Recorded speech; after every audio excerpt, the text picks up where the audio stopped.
All right, all right, all right.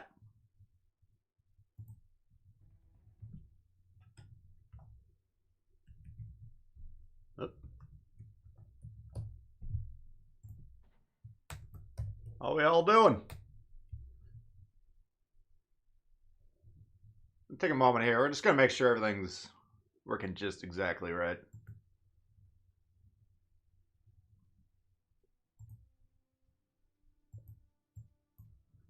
Welcome everyone, welcome. Hope you're having a great weekend.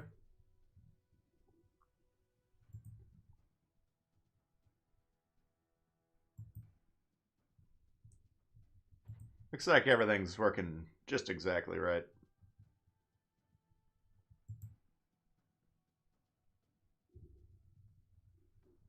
There we go. All right, we got V-Force in the house. We got Komodo, Hot Down Winder. How much do you spend to get all that XP?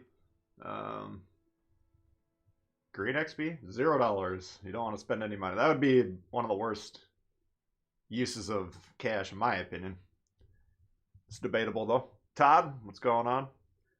Thoughts on carriers and lack of support from the team? Well, I mean, these are AI matches. You typically have between 2 and 3 humans. So, I mean, I went. I've been trying to reiterate over and over. These are test events. You know, we shouldn't be reading.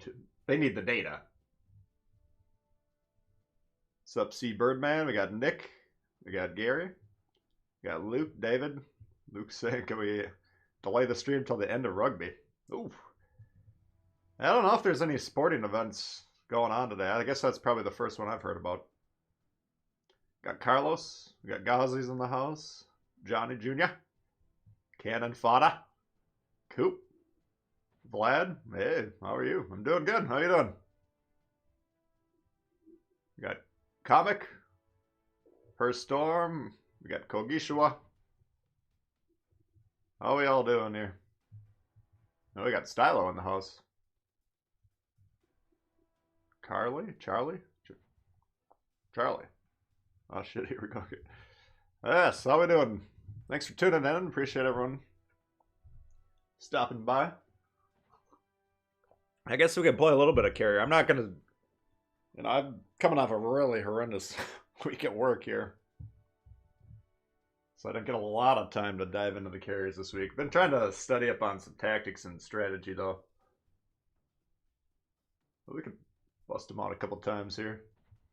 Probably going to be doing the weeklies mostly.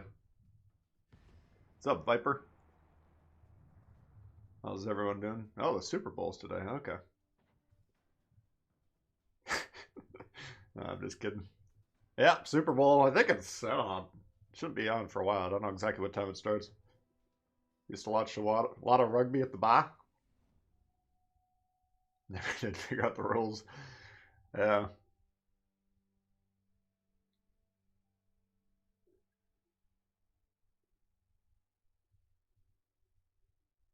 Mardik, what's going on? Nudgelpsy. Oh, Kiwi. Let's go with Kiwi. That's a little bit easier. Kenneth. Yeah, Kenneth, I think were you the one I was talking to on the. We're having a little interesting exchange of information in the comments. I think it was. Let's see here. Oh. Yeah, Kenneth.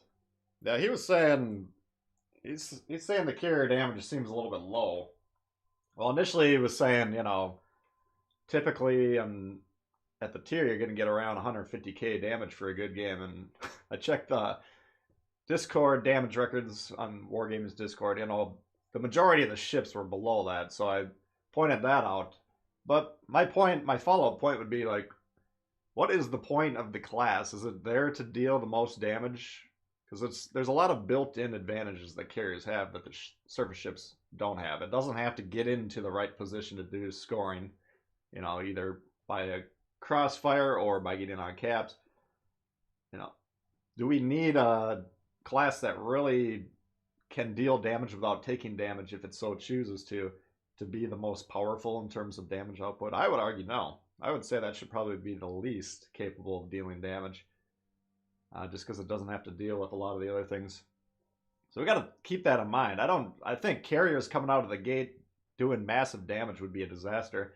And like I mentioned on Tactics stream yesterday, the fact that we got a lot of people getting 100k damage per game in those things is worrying to me because unless they're PC vets, that's a fair amount of damage for a tier 3 game. Take a look at let's take a look at a tier 3 cruiser, for instance, the Danae. What do we got here? 20,000, 21,000. So that's almost 5 times the Danae's HP and damage to get 100k. That's an awesome game, I think the record in the Danae was like 130 if I recall, or something like that. So the fact that a lot of people are able to do these 100k damages pretty consistently at that tier, that's problematic. I'd say they're probably tuned up too high if that's actually the case. But we'll see. Hey, Bugs, what's going on? Giving us a stream today. Yeah, I haven't worked about 65 hours this week. I haven't been able to stream too much. Not as much as I would prefer. Hey, Jacob. Hope tier 5 carriers are goo. 6:30 Eastern time. Okay, that sounds about right. So I got a little time here.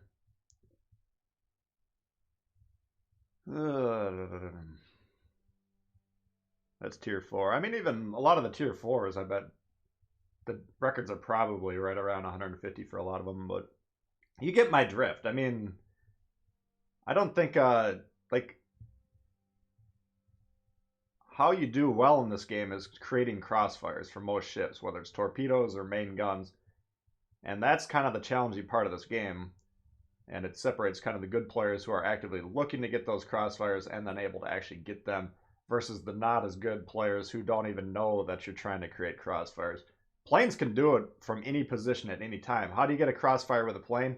You hit trigger to launch and you've already basically achieved it. All you got to do is maneuver the plane into the preferred scoring position with really basically minimal threat to it, so it's pretty asymmetric.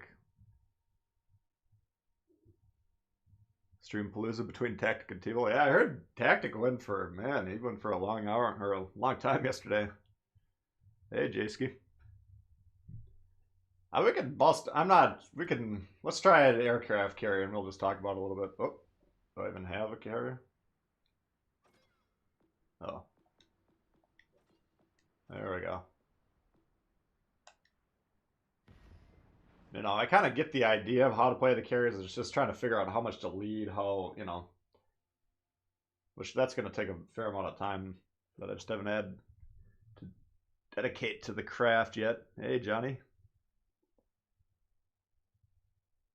It's the only way of scoring. Yeah, that I think is a valid critique, and I think,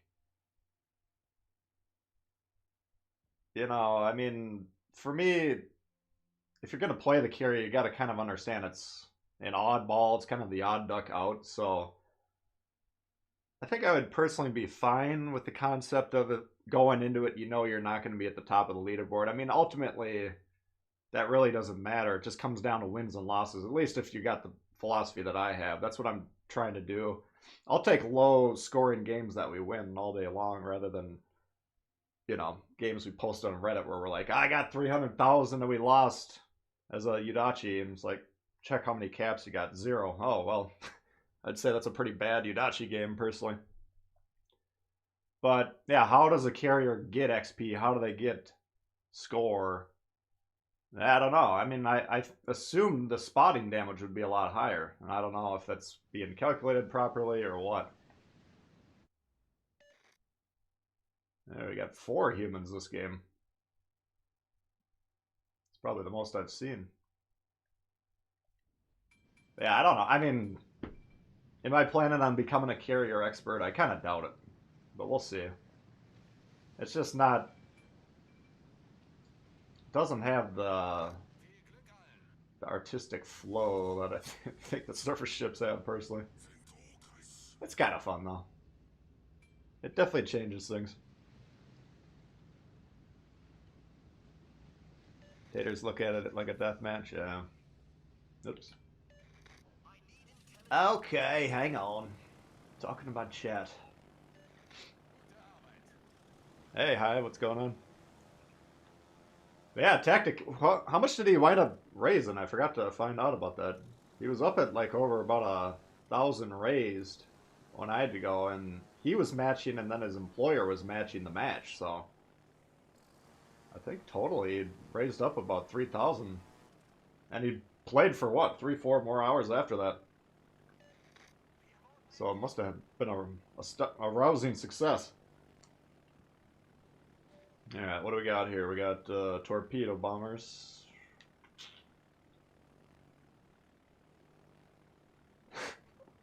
I think part of this is, it's kind of dog shit playing against these AIs with this thing, because they're really bad, but they're kind of also really good at dodging torps.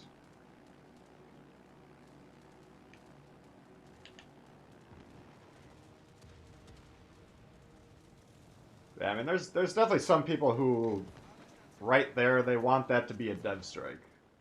You know, their hopes and dreams to the carrier.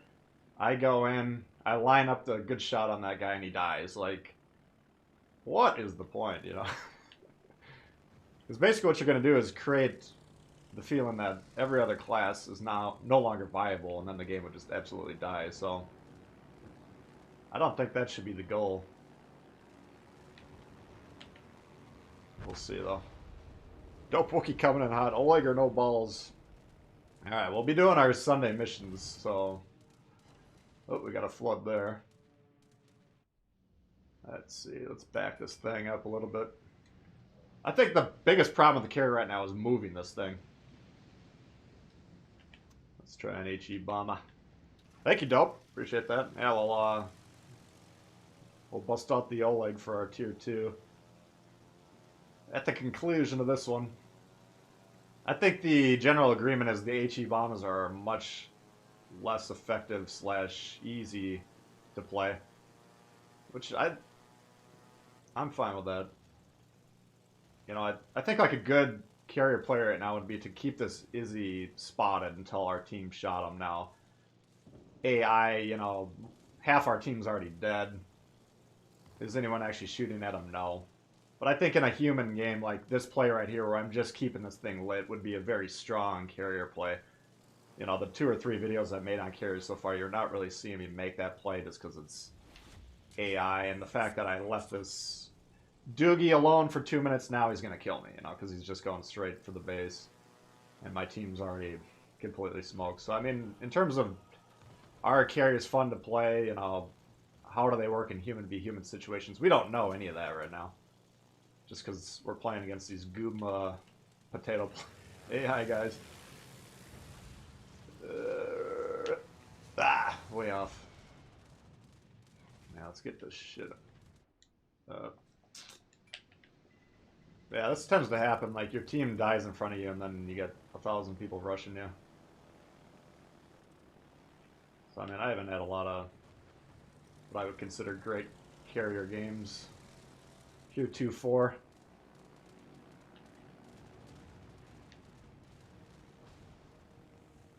But again, I think in a real game, these destroyers would have been wiped out.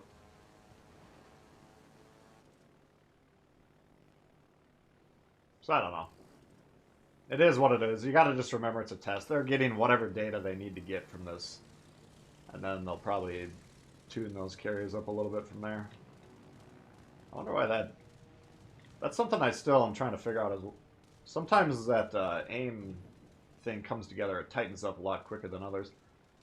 Maybe I just came in a little bit too close to that guy. But I mean, personally, my thoughts are after, you know, maybe I played 20 carrier games at the most. I think the torpedoes are pretty easy after that amount. I think the HE bombers are fine. Oops. Obviously a little bit more difficult.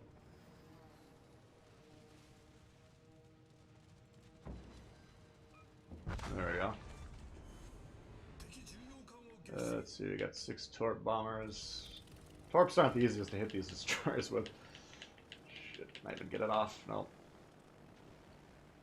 Yeah, some people are saying all the player base is already figured out, rush the destroyer or rush the carrier with your destroyers, which I think that's kind of a derided play on the PC version. It's kind of how we make fun of the John Barts who hit reverse and then go shopping for 10 minutes. You know, they run to the store quick. Because usually in most player versus player games, the destroyer trying to rush into the enemy spawn will get them killed very quickly. Again, then in these versions of the game, there's no protection back here, but that would be very rare. So I don't think it's a very viable play, and I don't think it's the best use of the. Whoops, shit. I don't think it's the best use of the destroyer either. I mean, killing the carrier is nice, but it's.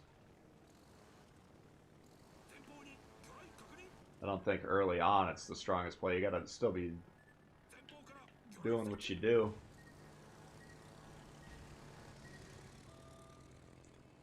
See if we can finish this guy off or nay. That should be behind him, I think. But yeah, I've seen feedback. We want the torps sped up. We want, you know, higher damage. I don't personally want any of that, but maybe I'm in the minority. My main goal when it comes to carriers is making sure they don't ruin the game. If they're not fun to play, I don't really care. Alright, oops. Shit. I keep hitting trigger by accident.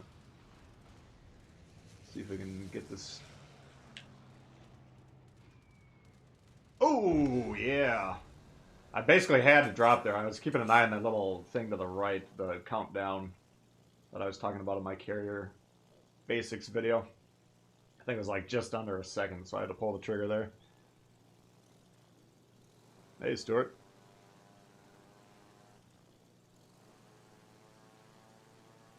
If you stay straight, they'll go straight. Yeah. Yeah, that's the general idea. You can pull back on the trigger to slow it down, give it more time to tighten up.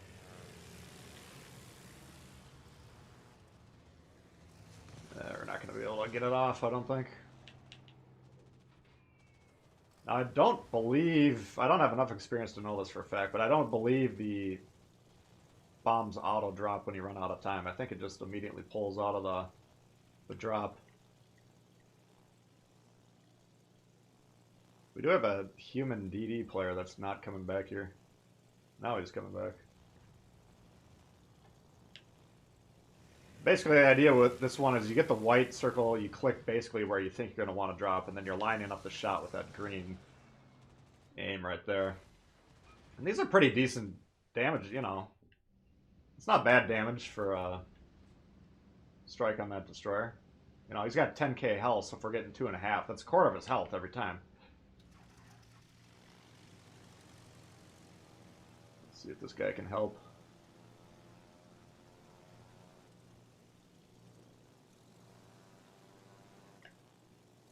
Yeah, we got 3 humans, and they're not, our battleship's off doing God knows what. Holy God.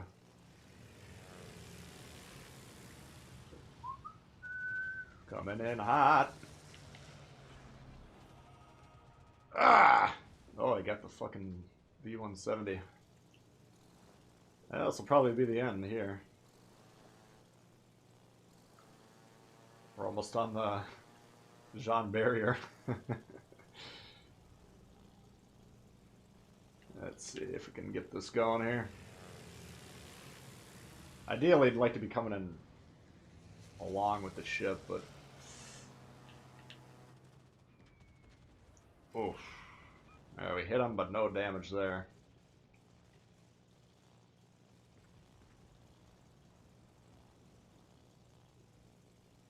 I mean, we've done basically our ship's HP and damage. I mean, this isn't a barn bird or damage, but again, you know, if you factor in the spotting we could have done. So I'm not looking at this like we need more damage from these things.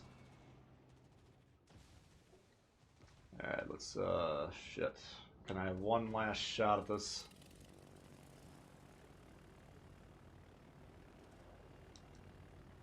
Come on. Oh shit. Yeah, this isn't ideal, but We'll give him the old widespread and see what happens. Oh. Alright, looks like it's end of the line.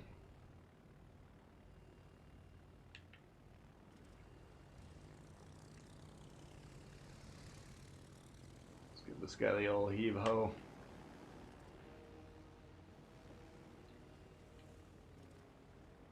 Got him! We're gonna have to... oops, shit. I wanted to kick the engine forward here. It's gonna take about 2 minutes to even start going forward. Oh, shit. Alright. It's gonna be hard to even do any damage here just because we're so far back. I mean, 3 kills with a carrier, and I suck at carriers. I mean...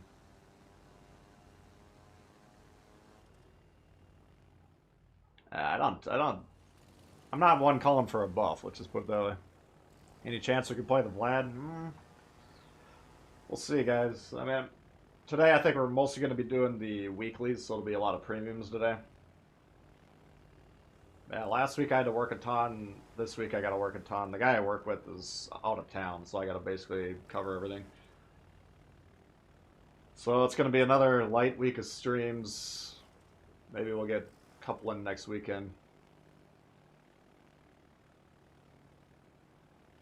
We can do some more of that. Some more of the tech tree ships then.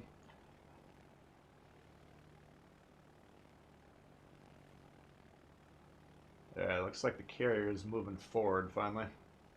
You got to remember when you're on that line like that, it cuts your engine down like damn near zero, and then it basically still has momentum that's going the opposite way. So it's kind of hard to pull out of it.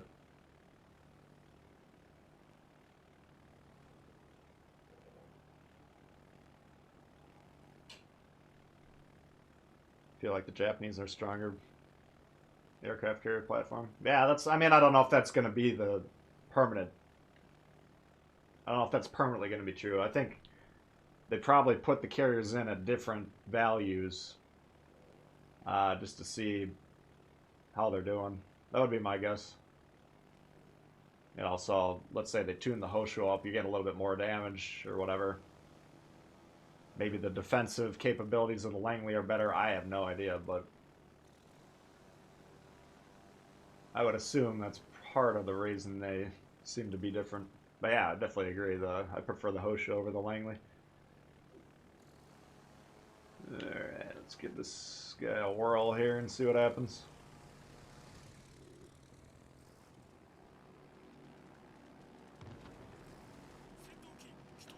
Oh.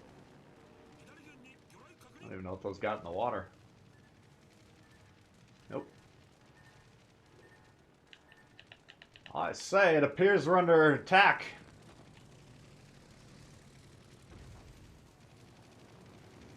Oh. Too much wiggling there. Holy shit. Your average Udachi player would have been proud of that one. Alright. Well, since we have no idea where the carrier is, we're not going to be able to chase him down. So we'll try one more attack at the Kaiser. Do you have a how-to on carriers? Yeah, I did 2 videos on carriers this week. I did one that was kind of explaining my early thoughts on the impact of them. And then the follow-up one was kind of a CV basics, carrier basics, which I thought was pretty good. There was one piece of inaccuracy in there. I said the half moon thing. I thought that was referring to the direction of the incoming fire. You know, those little segments surrounding the 6 on the bottom of the screen there. Those are actually the health of each plane. So we got 6 planes. We got 6 little segments. So I pinned a comment that corrected that. So hopefully most of the people that watched that found that correction. But other than that, I mean, again, I'm not a professional carrier player by any means, but I've tried to study up on them over the last few months, just so I can have something useful to say. And a lot of it's just going to be, you know, how much do we have to lead and getting the hang of some of the mechanics. But yeah, that's on the channel. That should be one of the more, you know, I think it's 2 videos ago, 3 videos ago. So if you're interested in that, you can go click on the channel page and find that.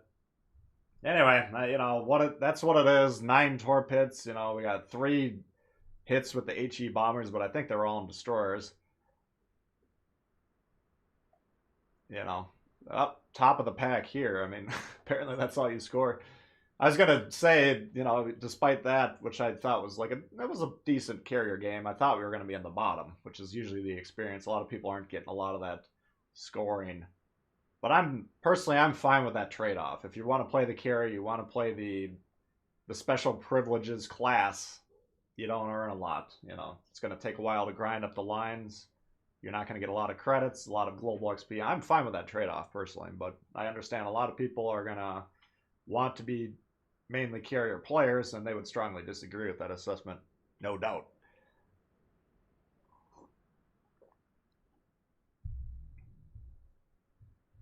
Gotta wait till the angle closes. Torps are easy. It's the bombing that sucks. Yeah, I mean, like I said, the torps are definitely a lot easier. You know, I was hitting them with ease there, and I'm a greenhorn when it comes to carriers, so I don't know. I'm fine with how they are right now. I don't think they ruined the game. They'll probably tweak it. I think the auto steering, you know, basically how you play the carriers on the PC is you pull up the map and you point the cursor on the map, click it, and then that's where the ship kind of automatically steers to. I'm assuming you can set the speed of the ship, you know, like any other ship. Alright, we gotta get our Oleg game in here for Mr. Wookie. I don't know. Carriers require strategic thinking. Yeah. I think I kind of view them as like the grand master of the team or whatever. You can kind of control the flow of the battle a little bit just by who you're spotting, which side you're supporting, that sort of thing. But I don't know. It's going to take a while for players to develop that thinking, you know. I mean, it takes a long time. It takes thousands of games to really figure out what you're trying to do as a surface ship and how to be effective in that. And, you know, I played over 10,000 games. I still got plenty of room to improve on that. So, I mean, I don't think we want to be begging for a class that you're a god at after a week, you know. I'm not. Thank you, DK. Thank you very much for becoming a member. Appreciate that.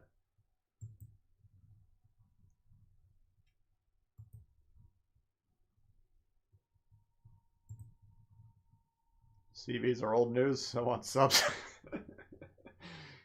Oh, man. Yeah, I haven't heard a lot of good things about the subs yet on PC. Looks like we got a tier 2 game. In the Oleg. Who's Bugard? Yeah, he was a hockey player. Passed away, unfortunately, but it's an antiquated role he used to play. There used to be something called an enforcer. He was basically the guy that if you messed with his star players, you would be in serious trouble. Strategic thinking, what? I missed it. Did you guys tell me what the total was for the fundraiser yesterday? I'm sure someone probably mentioned it, but I was in the middle of the game.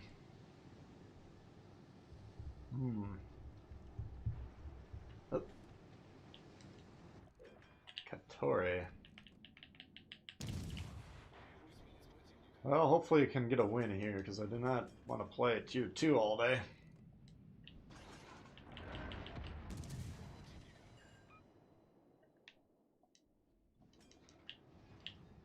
Looks like we can shoot over that ridge, so that would make this an excellent spot. Oh, probably not going to be able to hit that thing. Shoot. Man, the traverse on this thing is garbage. Campbelltown.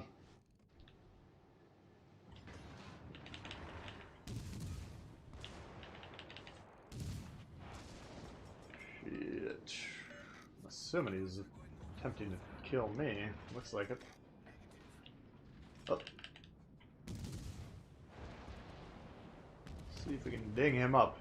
Still want to be able to pull forward here just in case the torps are launched. Definitely don't want to eat those. Come on.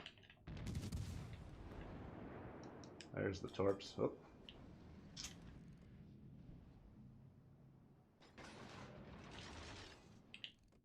Man, the V25 at this range with this accuracy.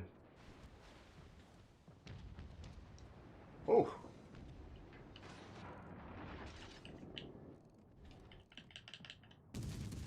I'd say that's probably the hardest ship in the game to hit, especially if it turns like that.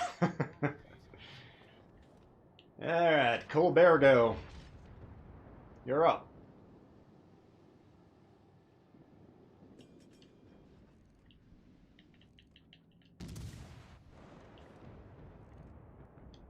Ooh, that Katori's asking for it.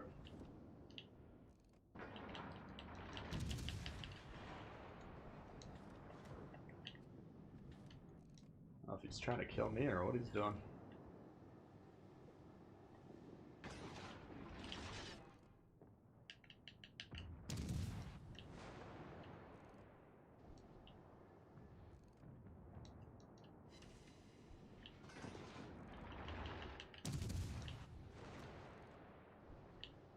Every time I shoot this thing, it seems like it's Yubari-esque in its armor scheme.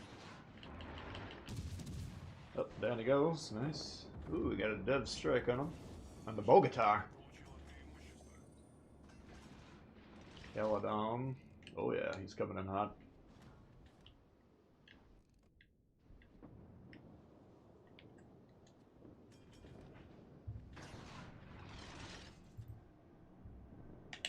Oops. Come on. Come on. Oh yeah. This is what we wanted, Prometheus. Oh, you angled? You scurvy landlubber.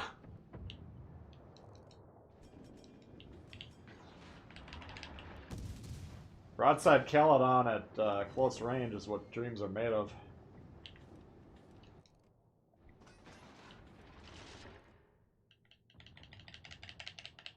What the fuck?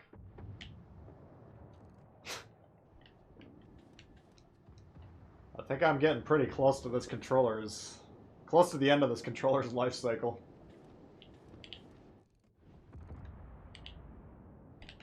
Why the fuck is this not shooting?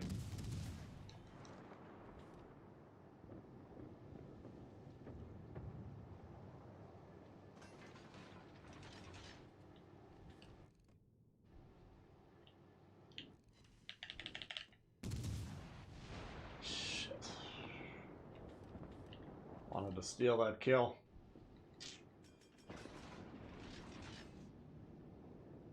Alright. Well, our whole team's on the east, so I should have a clear shot at this Caledon.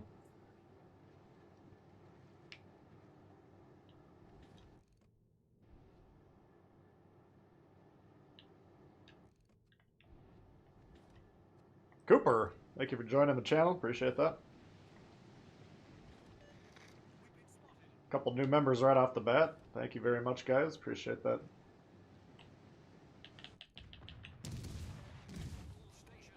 What the hell? I'm assuming Caledon has torps. I have no idea.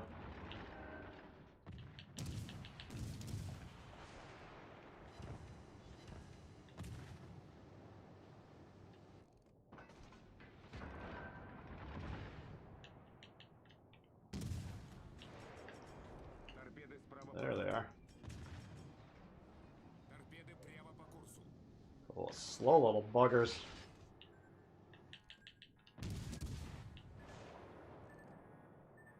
I thought the Caledon was really brittle, but we were not able to wreck his day.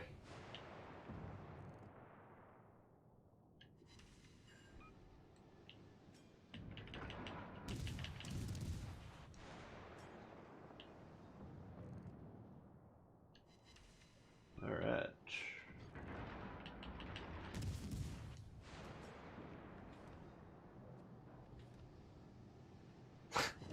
Byron coming in hot. Thoughtful joined the channel. Thank you, Byron. Appreciate that.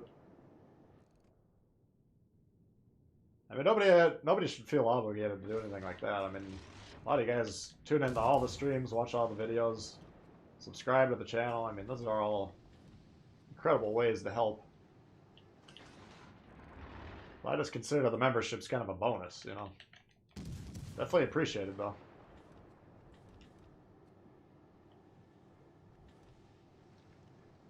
Okay, he's running for the hills, chased off by the V-25.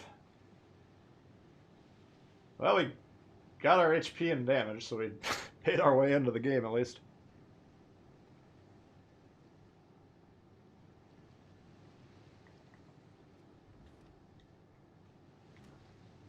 There he goes. Oh, he got bullied by that little fishing boat.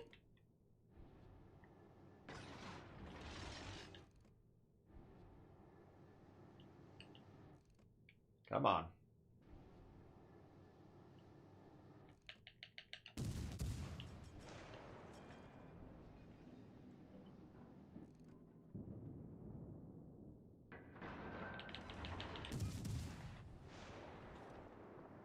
Alright. Well, we're off to a pretty good start. Myron Thoughtful's obligated. Thank you. Mr. Jamfy, thank you for becoming a member. Alright. Well, got the yellow leg. Oh, thank you guys. Very generous.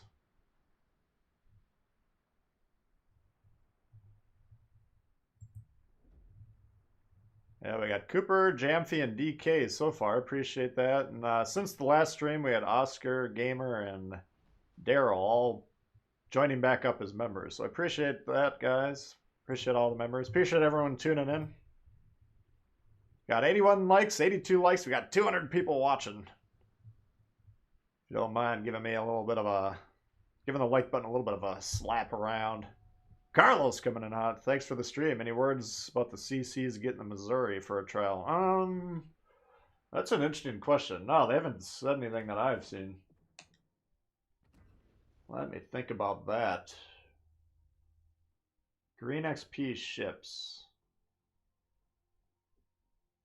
Like the last one we got was the gas cone. We got that for a week. I actually bought that thing. We'll try it out if we get to tier 7 later. Because I was sitting on, I almost got to 1,500,000, which I, you know, at that point you can afford 2 of them. I was trying to hold off and not get that ship, but I'm trying to think. I think them lending the green XP ships was a relatively new phenomenon. I don't think that previously they were doing it. Like, I don't remember getting a trial Alabama, for instance. So I don't know. They changed their philosophy on that. And the steel ship, the Missouri, similar philosophy. You got basically grind away, or at this point in time, you got to pony up boatloads of money and then grind away on top of it. But yeah, I don't know. I'm assuming it's not even in the game yet, because there's no way in hell you could possibly get enough steel to get it. So I don't even know if they've designed it yet or what, but I don't know. What?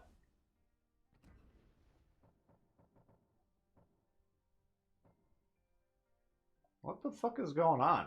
Don't we have dailies? Oh, wait, 6 days. I thought this was like on a cooldown, like we weren't even... I was like, it's Sunday, right? I'm losing my mind here. I need a vacation. Alright. So there's premium supplies. And we got tier 2 done. Alright. Thank God. Alright. Well, let's see. Tier 3. What do you guys want to see for tier 3? Yeah, you didn't get them except for the gas column. That's what I thought. I thought that was a relatively new development. So I don't know. That could go either way. I mean, I'd be surprised, but I wouldn't be shocked if they gave it to us. But like I say, I don't even know if it actually exists. Like, to the point that they could lend it to us at this point. Let's see, we got options: Arkansas Brawler build, Arkansas FE Sniper build. Milwaukee, I don't really have a difference in the builds on that one. I should probably figure something out. Yubari, G101 or Alpha, same thing. Pretty much the same build. Or the Golden Fists. It's in the store under the Forge tab. I understand that, but I don't think you can possibly have the I mean, you can't get the steel, right? Like if you bought the campaign the minute it came out and you did everything that you can earn steel from, you're talking like, I think it was like 250 steel per week, if I recall. And if that's the pace they're going to stick with, those of you that are paying out the nose to get as much steel as possible, you'll get the Missouri in about 3 years. So, yeah, we're going to need more steel, guys. But what I'm saying is, yeah, I mean, you can pull this up and you can look at it. So, I mean, yeah, the asset exists in the game. I guess I should clarify what I mean, but is this ready to go into a battle? I have no idea. Maybe it probably is now that I think about it. I mean, I can't imagine they'd create a separate asset just for the port and then the ship itself. But who knows? I don't know how it works.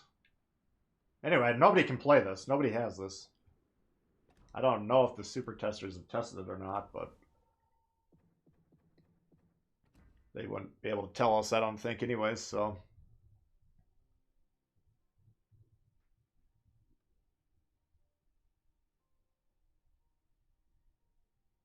It's a tease. Want to steal on your tier 3 ships? Alright, let's see. What are you guys looking for? I got Milwaukee's, Nassau's, G101. Oh, kind of an even split here. Any chance, you know, if they did something to the Vlad's dispersion? No, I mean, in the last couple of days, absolutely not. They wouldn't do anything like that in between updates. So, I mean, if they did something to it, it would have been a week ago. I don't recall them. They did. There was like 4 or 5 ships they were buffing, and they were all kind of the premiums that people complain about the most. Well, and the Vanguard too. All right. Let's try the Nassau. Let's see if I can get these fists inside of something.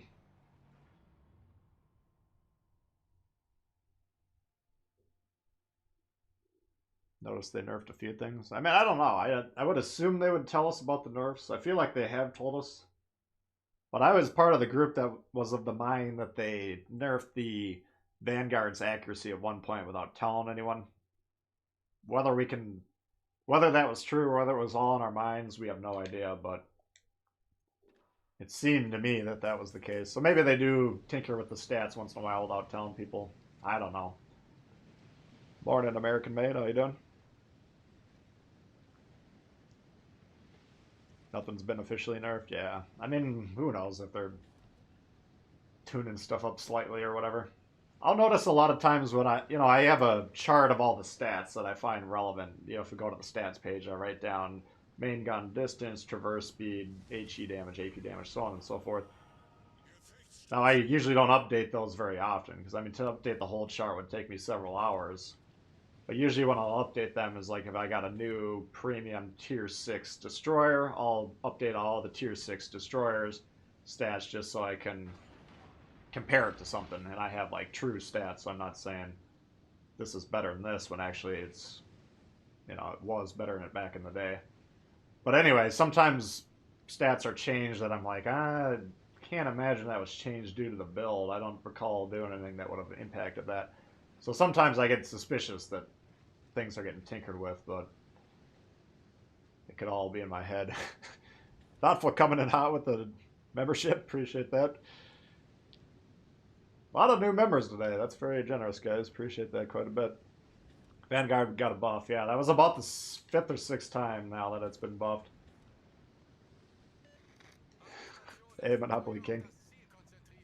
Let me ask you this, because I always use Monopoly as one of the examples. If you're the king of Monopoly, would you consider just going for the utilities every game a good strategy?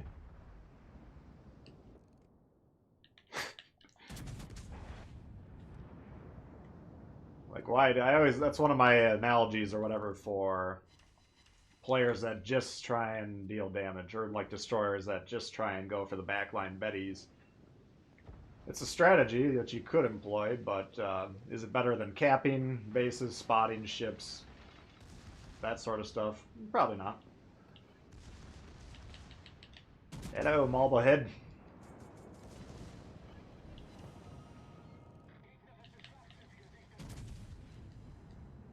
This guy's coming in hot. What's your play, man? What are you doing?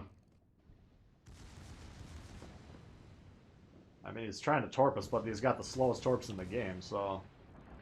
Why aren't you shooting your fucking guns, is the real question. Come on, man, shoot me back. Einschlag. Down he goes. The Keeper. Thank you for joining the channel, appreciate that. A lot of the members have been asking when's the next member stream. I won't do it next weekend, but hopefully the weekend after that. It's going to come down to what my schedule's looking like, but again, I got a lot of going on work-wise this week, so it's going to be very, very challenging for me just to tread water when it comes to the YouTube output. But I got a lot of game footage saved up. I just got to record some videos.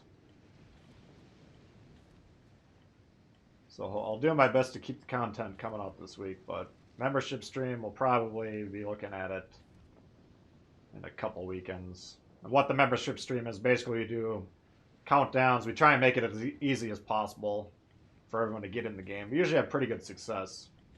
So we'll have everyone queuing up at the same time, and we usually wind up with quite a few of the players in the games together.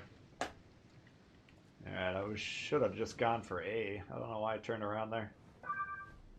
Well, I know I turned around. I wanted to counter this pack over here, but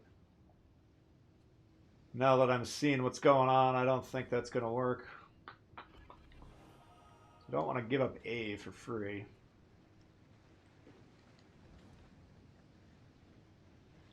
Destroyer we know is right about on that line. Oop. Oh, here we go. I guess this one might have been spotting us. Come on, guns. Traverse is bad on this one, too. Alright, take that exchange. This guy gets on the home base, it's going to be a problem. See if our G101's paying attention. We got two destroyers to counter right now. We got the one on A, who's already got an A. This guy's spotted and he's going towards our both of our caps and our destroyer. So I think we're gonna need to make sure he dies. Looks like we're losing all our ships.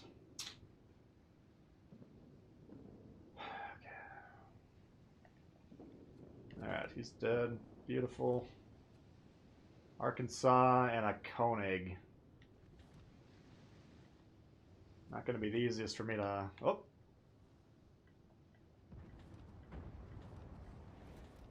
If we can get this other destroyer, I think we got a pretty decent chance.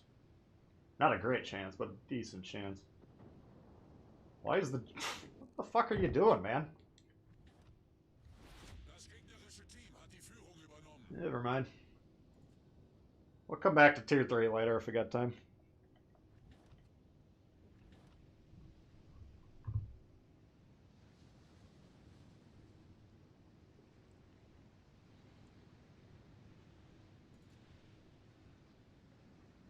Benefits to Tbull nudes. We're gonna have to wait till we get desperate. Alright. Oh, it's an Ace of K's. That's not one we want running around.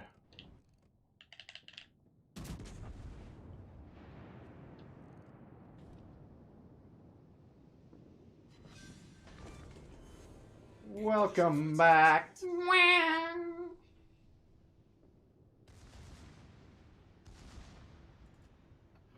Alright. Basically have to kill that thing. I think I'm behind him. Shit. Oof. If he gets away, we're in trouble.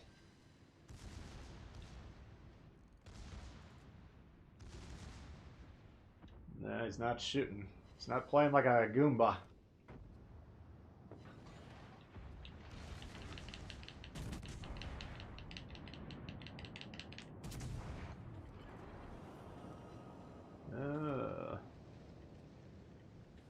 Should have... What we could have done is watch that secondary hit where it exploded. We could have gotten a visual on him. Alright, well, this would be a hell of a comeback if we could pull this off. I don't see a way that it's going to happen.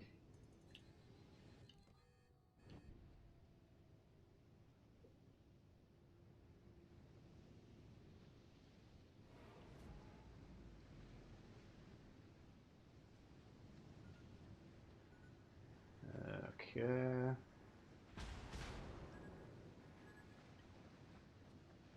Shit. Ooh, widespreads. Whew. The problem is he's already basically got torps ready to go again. If he takes that widespread off, we're going to get nuked. But this Phoenix can't rush, obviously. He's got the Kaiser behind here that can kill him at any second. Plus the Isakaze could kill him at any second. More torps. What are you aiming at, Chief? Holy God.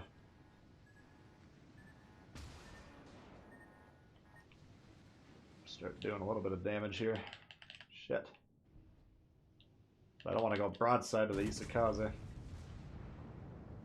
Oh, there he is. Shit.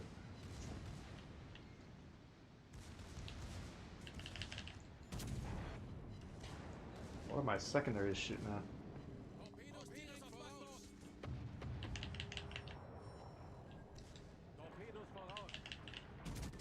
Fuck! I suck!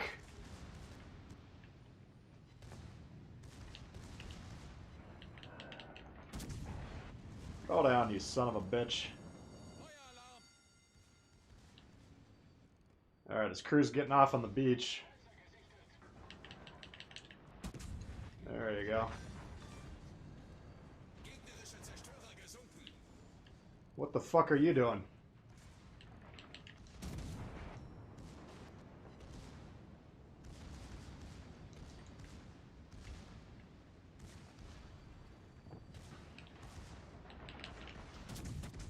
Bugsby, Marblehead action. Sounds excellent. I will take you up on that, my friend. Thank you very much, appreciate that. If this pod can nuke some guy, I'd rather... See, if the pod would have been spending his time getting these bases, we would have won this game. But he's just trying to nuke.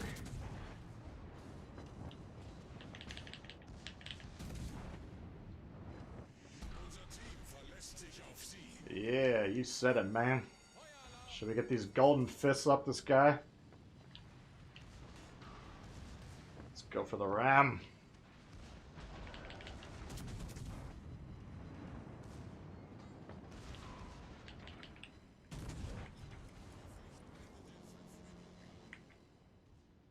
I wonder if the opponents can hear your horn or not.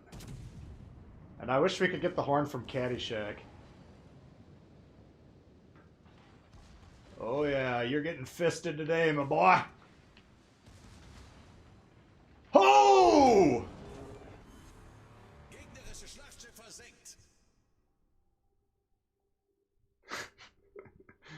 Hey, Rabbit. Been away from the game for a while. Yeah, I haven't seen you. What's an arena in the player stats section? It's a new game mode they're trying out. I don't think it's actually out yet. They were telling me yesterday that it's coming out after the carrier test, which is going on right now. So that would be another week. A week from tomorrow, actually. But it's going to be 3v3v3v3, I believe. 4 teams of 3. So it'll be interesting. We'll see how it goes. Tactic drinks, but he doesn't swear. I don't get it. Oh, man. Alright, well, we got some kills that game, at least. Not a lot of chances to win, though. That's alright. Not a bad Nassau game. Let's try the Marblehead. The Bugard Hammer. How do you play Neighbors as a cruiser? Yeah, if you wanna try and get to the north or the northeast side of the map as much as possible. That'll give you the more island cover. If you spawn in the southwest or the northwest, you know, the left-hand side of the map, you gotta be more cautious.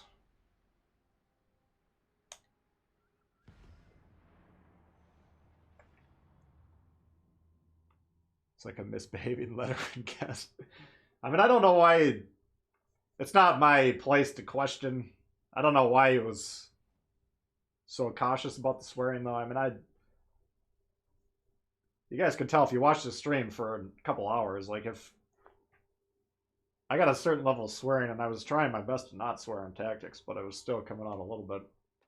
But I mean, I have not had any problems with YouTube on mine. You know, they're not demonetizing my streams or anything, or giving me behavioral strikes. So I think you have to really go at it to piss them off.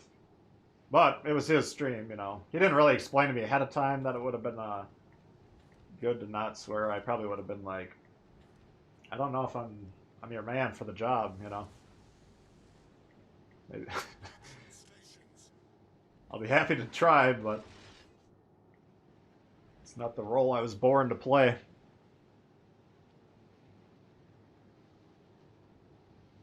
Didn't mean to say you're energetic as an insult. No, I was just kidding.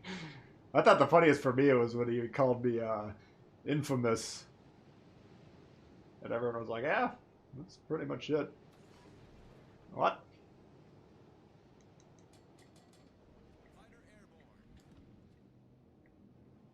Okay, where are you going? Is it because I constantly get mad at Johnny Potato?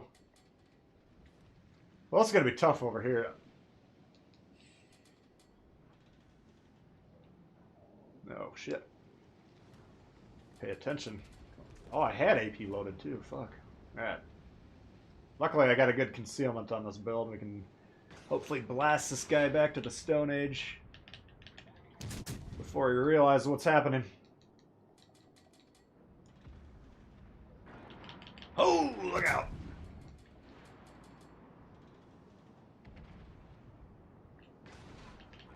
Come on, give me that juice. Oh, he's going for the smoke. What the hell was that? He's smoking, but he's running. I guess I don't know if I'd agree with that play. I mean, the problem with the smoke there, he was going full speed, so he might have figured out, oh shit, I'm gonna overshoot this. I better just keep going, but that's a valuable tool. You just kind of spray it off for no reason.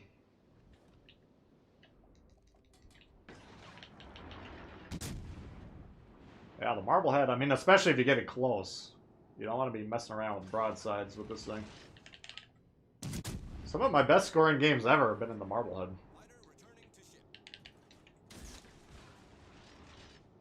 Oh, shit. What the fuck is this? A Carl. Oh, God. Oh, thank God they're all using HE for some reason. Should be game over. I don't know why we're still alive. There we go. Finish us. That was sloppy. Motherfucker.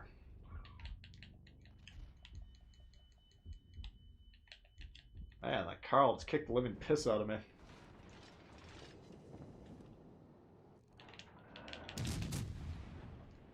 Yeah. Sorry, bugs. Oh, fuck.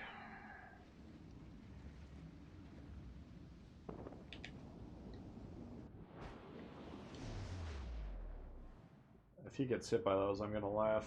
I don't think it's possible. Ah, he's over here. Son of a bitch. That sucks. Maybe we'll go back and try that one again. Let's try a tier 5 and then we'll try that one again.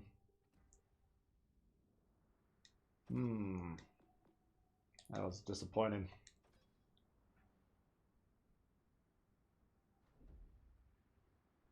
Oh yeah, sorry. Yeah, I got into the Discord chat and I was like, I am Cornholio! And him and Tactic Bolt just like stopped talking, like, oh fuck. We've been hacked.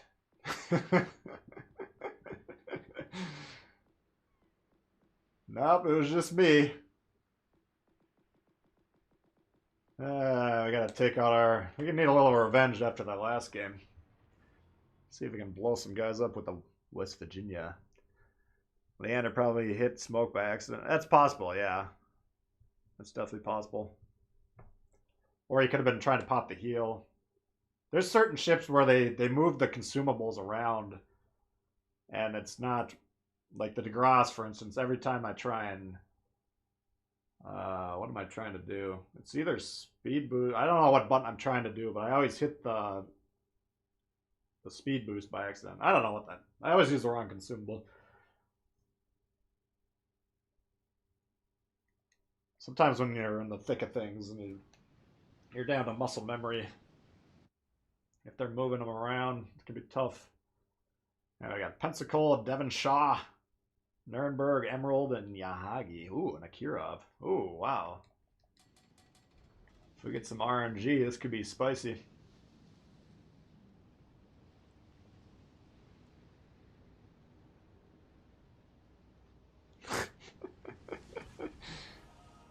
What's my most hated ship? I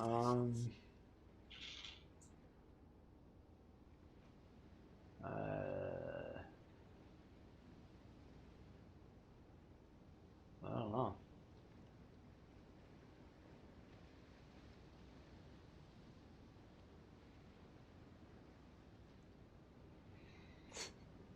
Just become death. Just became death. Yeah, that was taking the stream title a little too literally. All right, where the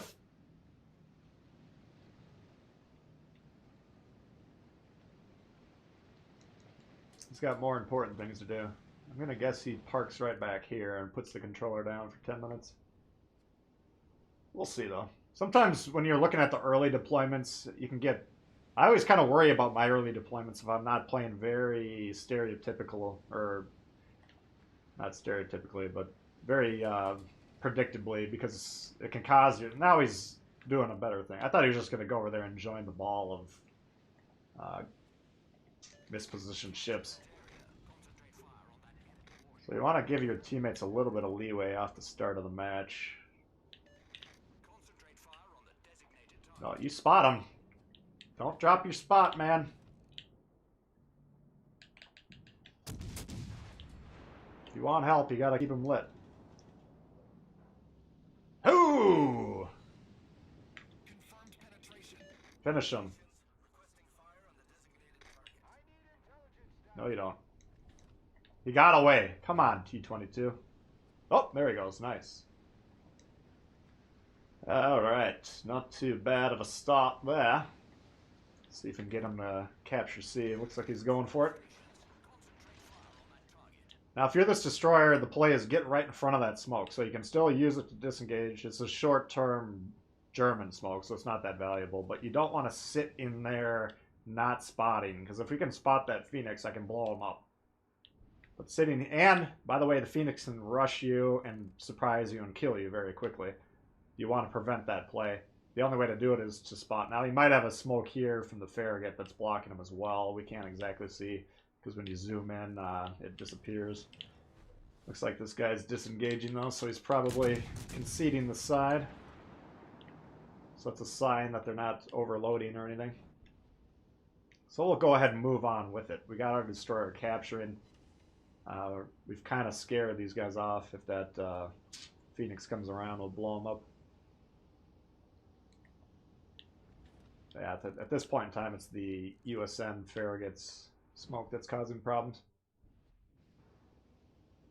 I'd be careful with this guy. He's getting very close, and you don't know, is the Phoenix right here? If he is, that smoke dissipates and you're 2 kilometers away, that's the end of that game right there. So you do want to be pretty careful until you have the information that you need. See if we can get this shot off here. Looks like we'll be able to. Beautiful.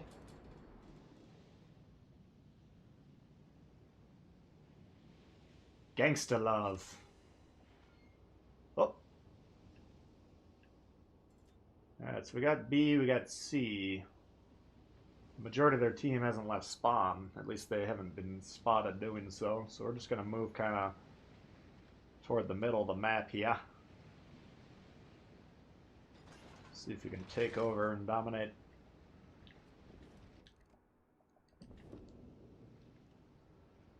That's cool. Looks like we got them for about 4K earlier.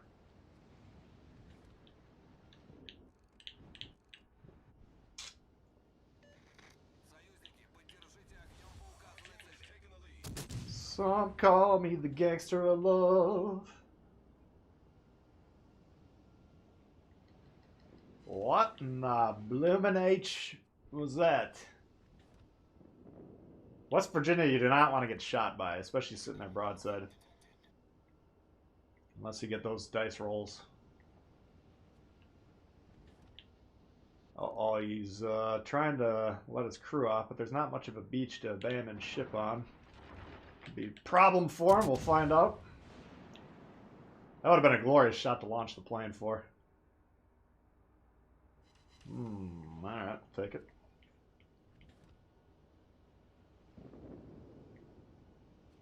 All stations, concentrate fire on that target.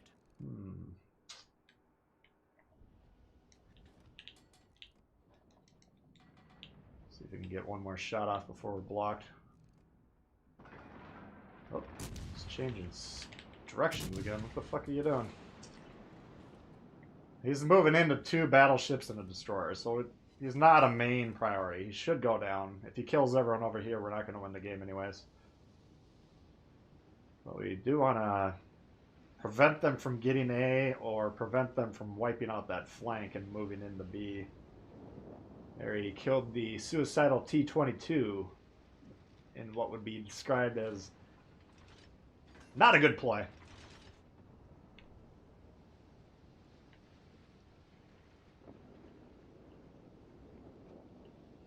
Alright. Let's see, who's next?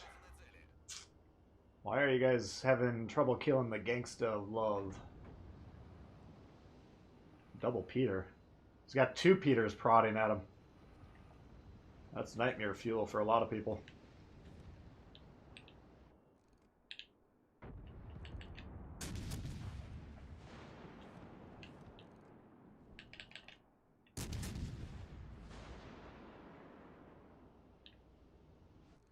St. Cannabis dodged.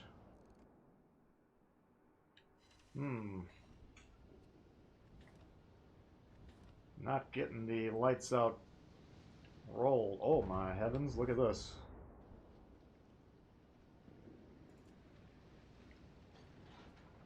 These are the shots. This is why you play the game right here.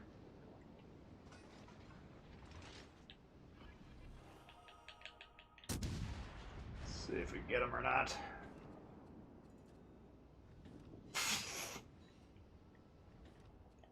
Double Peter. Or DP for sure. Oh no.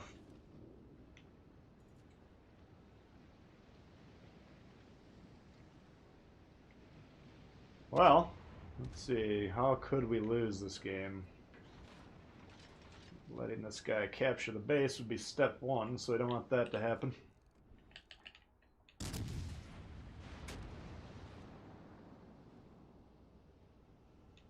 Alright. Now I got backline Bettys that don't care about winning, so that should be the end. Alright.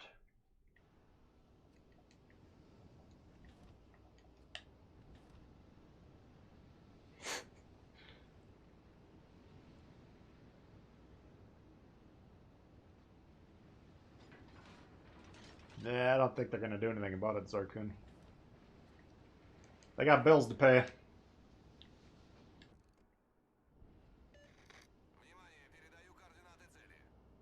Now, if we go attack the New York, we're gonna be broadside of the Pensacola. He ain't gonna knock me out for 51, 52,000 by the time I can respond to him, so I'm almost gonna invite that shot. Then I'll have to reveal himself. There he goes, shoots right there. He's shooting HE, which is gonna take him even longer to kill me. Oh, look out! This guy's coming flying by me, the Emily. Ah, down he goes. We'll go ahead and use the old damage con there.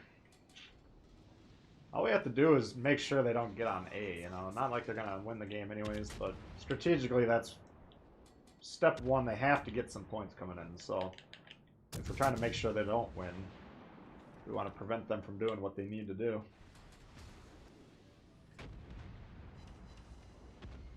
I mean, are these guys going to win a gunfight against us? Probably not. Let's double check that. We got strong, healthy Peters. Got a West Virginia, plenty of health here. We got a full health Emily, more or less. I mean, you know, not necessarily too worried about this. See if we can spot them.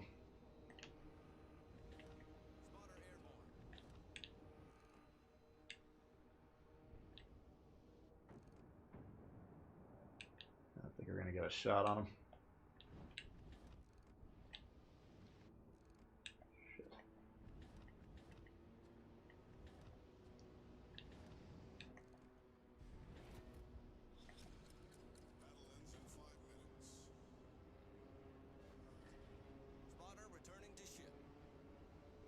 Alright, we'll just post up here.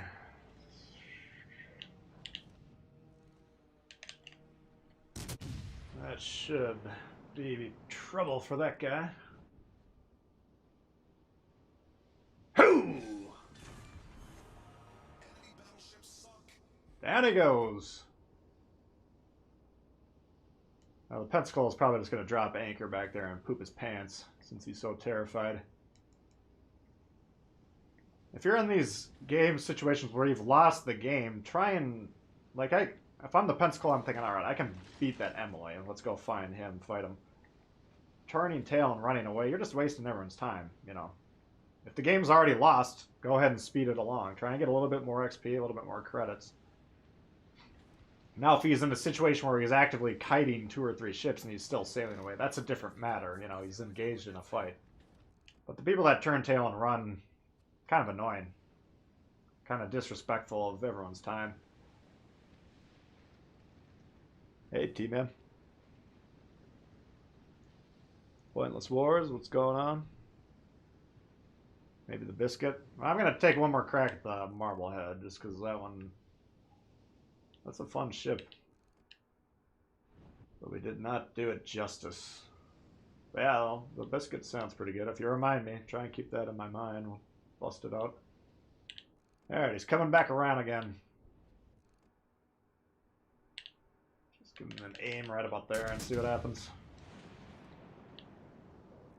So basically we're finding where it zooms in, then we aim up a little bit because you can see on the map he's turning out. Oh, I think that actually might have been pretty close. It would have been towards the tail end of the ship, but it looked pretty decent. Alright.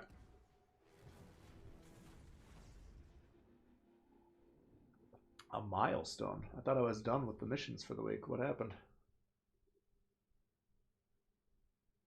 That is surprising. Hopefully there's not more missions I gotta do today.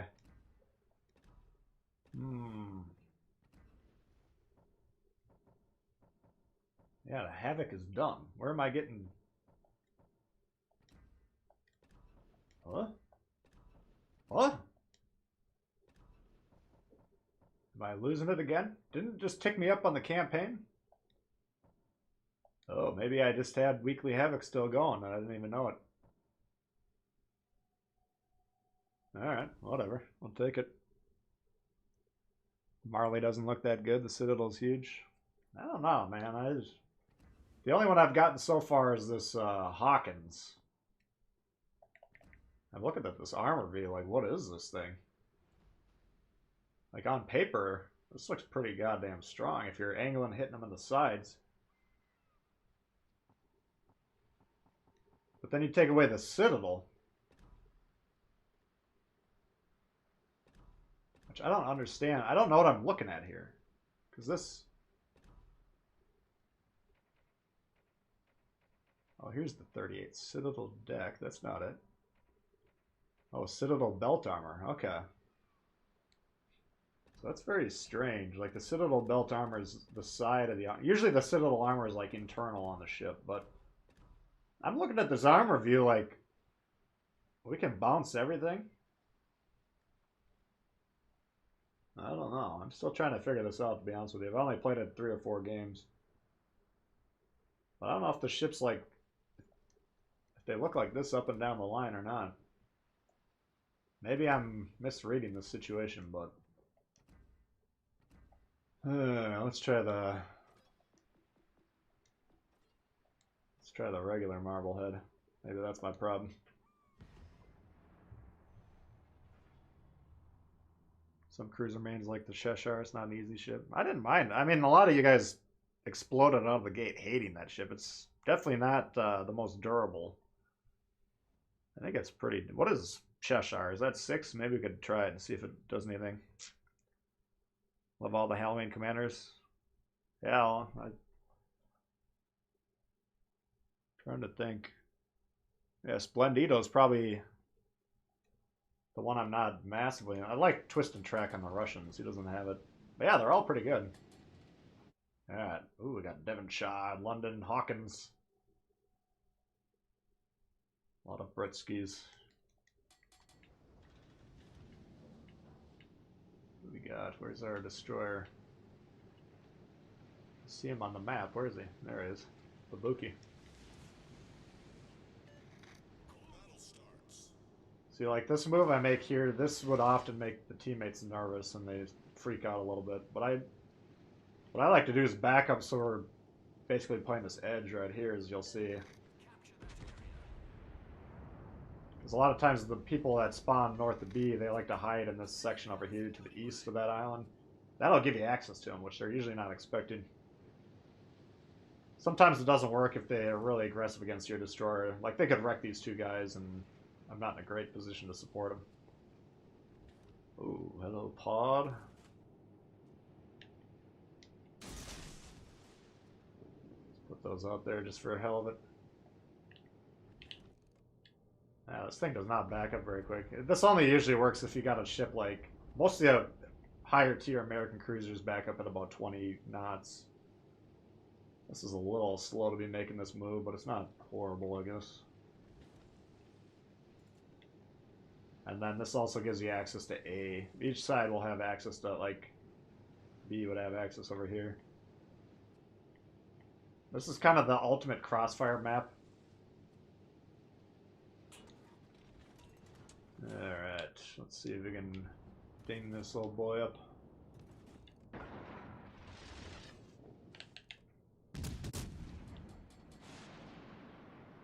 Let's see. I can't even damage him. Fuck.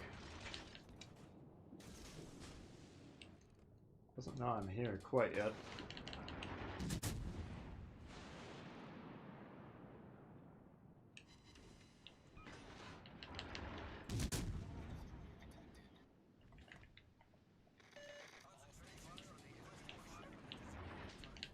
Careful that pod. I don't want him causing too many problems. Shit.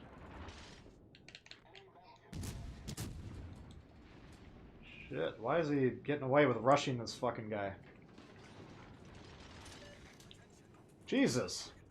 What's going on over here? It's a fucking pod, for Christ's sake.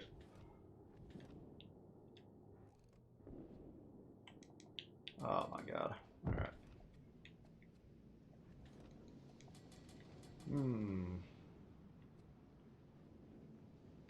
Well, let's see. Looks like we got A. We should have B. I think. Stick with it.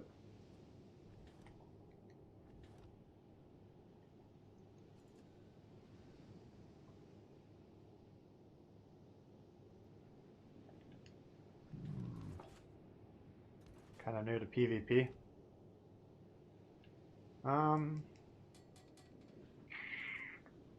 Campaign. I mean, if you're brand new to the game, I wouldn't worry too much about the campaign right off the bat. I still want to kind of be focusing on learning the game. But basically, to do the campaign, you go to the weekly missions, the weekly Havoc, and then every week you go ahead and try and grind as much of that as possible. Ideally, you want to do it for just the cost of the campaign, which is 2,500 doubloons. I think it's about 10 bucks, give or take.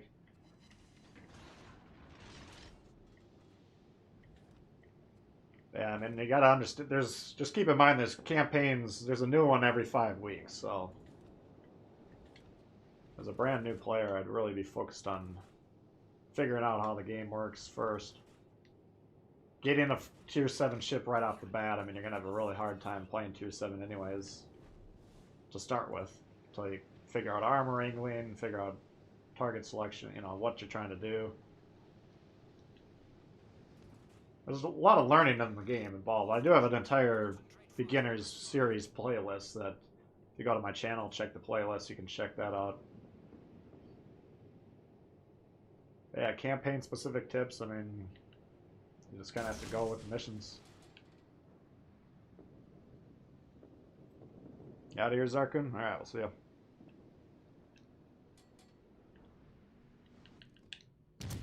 Okay, well, we never got B, but...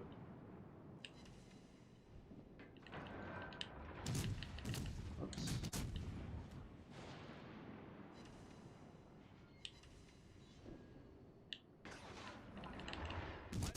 That's decent damage. The AP on that, roughly the same as the HE.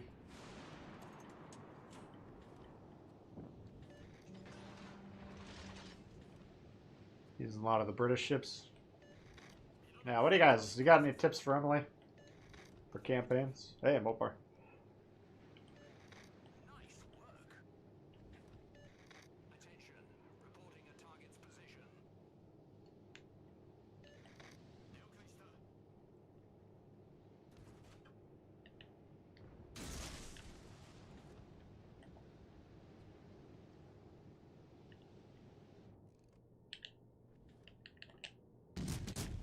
Let's give him a little tap. They got all their guys over here. We kind of... You guys are looking at this game thinking it's over. I'm going to go ahead and get on B. Because we got a 2-ship advantage. That guy's full. That guy's pretty full. Not so full. I mean, you saw this guy could die at any moment. You saw the last Marblehead game. I mean, it really took one salvo from the New York to end that game. A little bit of follow-up from the Carl, so... These low-tier battles, you can get killed pretty rapidly in all of them. Let's see if we even get away with this move right here.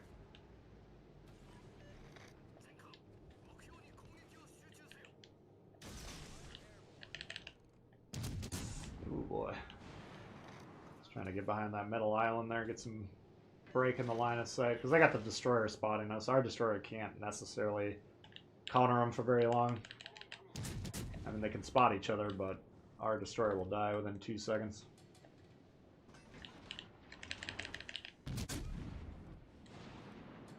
Let's see.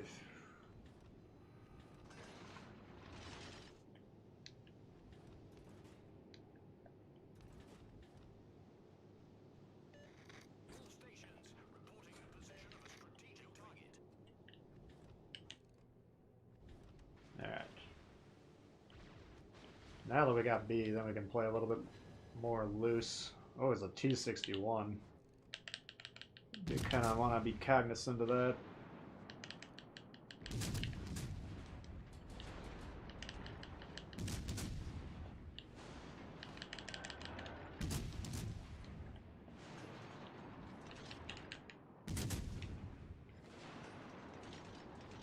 Be ready to disengage at a moment's notice. Yep.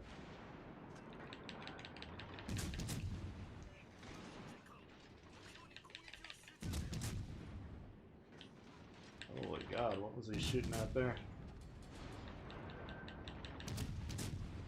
I'm basically going to be ready to run here because low tier games, we don't want to put too much stock in our team. Closing it out.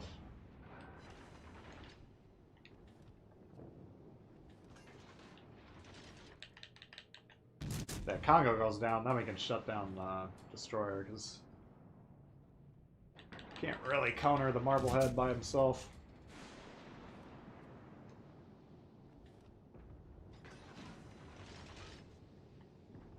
Jesus. Yeah, there's that Fubuki.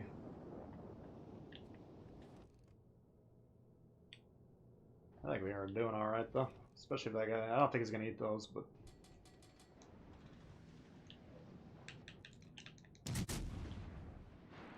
Shit.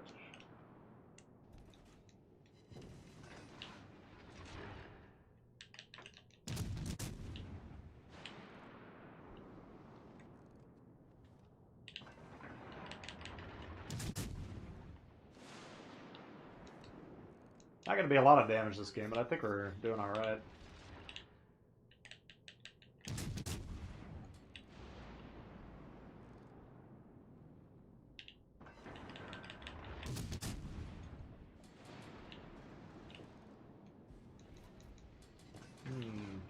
Yeah, I'm tempted to risk it all just to kill that Destroyer, but like I said, he can't really get on B when we're here, so a lot of times destroying the or killing the Destroyer will make or break the game, but not in this situation. You can't really, because they were so neglectful to score early on, they have to basically kill everyone. What we don't want to do is rush the Congo and have the same fate that guy had. I mean, the T-61 can kill me in a 1v1, but the odds aren't in his favor, so we're gonna. It's kind of like baseball. We're just playing the odds. Jesus. Come on.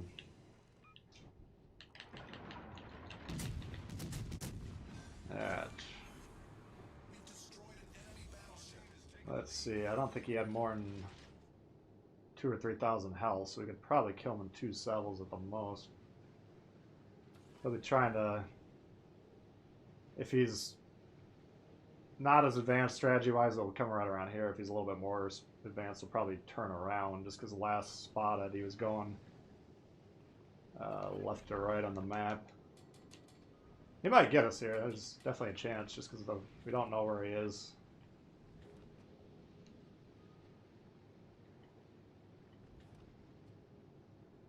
Looks like we just had a torpedo launch.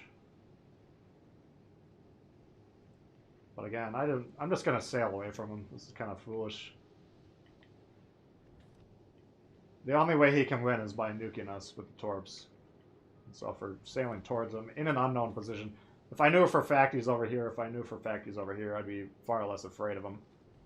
Because I could angle towards those torps. But the fact that our plane and our sonar didn't pick him up, he's either a fair amount back here or a fair amount back here. And that uncertainty is going to leave us. If we pursue here, then we're broadside to this angle, or vice versa. And in that case, you know, it's problematic. So even if he made a beeline for C, tried to flip that, it's too late to win on points. He's got to kill me. Drop spot came back, so it's possible he was behind this island. I don't know, another island that could have dropped spot briefly like that.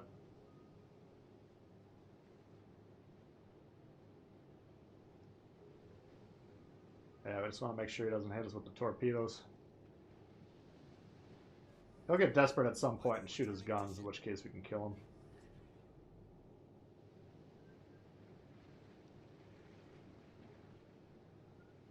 Alright, now he's on B.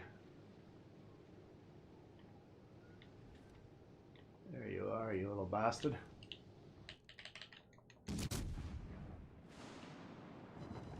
GG.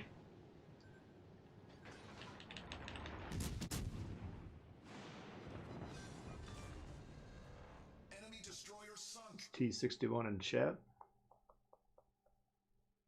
That's what happens when you leave Marblehead unmolested, kills everything. Yeah, it's one of those. I mean, it's worth just killing it and getting rid of it because it can be a problem to deal with. I mean, Wasn't a huge scoring game, but I still think we did a pretty good job there. We kind of, well, we captured the base, which is always nice, but we kind of prevented them from being too strong on B right off the bat, which is that's the idea of that backing around that island play.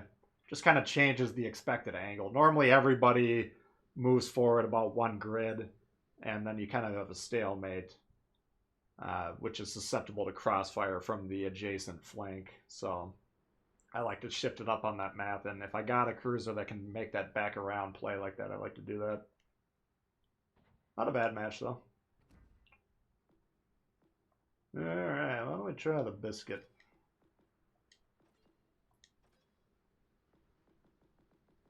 The biscuit B. Do we have it? Oh yeah, they changed it to the Europeans, by the way. I think most of you guys noticed that, but this used to be classified as a Polish destroyer, now it's European. That means potentially we're going to see some more, because there is a full line of European destroyers on the PC version. How many carrier test games have I tried? Probably 20 on the high end. I'd say probably about 15, maybe 20. Get out and take the win, absolutely, yeah. You don't want to be too... Hopefully I was explaining it, because there was two spots he could be, and unfortunately they were perfectly crossfire positions for each other. So if I committed going to the right, he was on the left, that's when I could have potentially thrown the game, or vice versa. So just kind of reorienting, sailing away from him, forcing him to be more aggressive. He had to get on B to try something. Well, he didn't necessarily have to. He had to kill me, but... Alright, what do we got here? Anyway, there was no reason for me to be aggressive trying to kill that guy, I guess is the moral of the story. Hasta la vista, baby!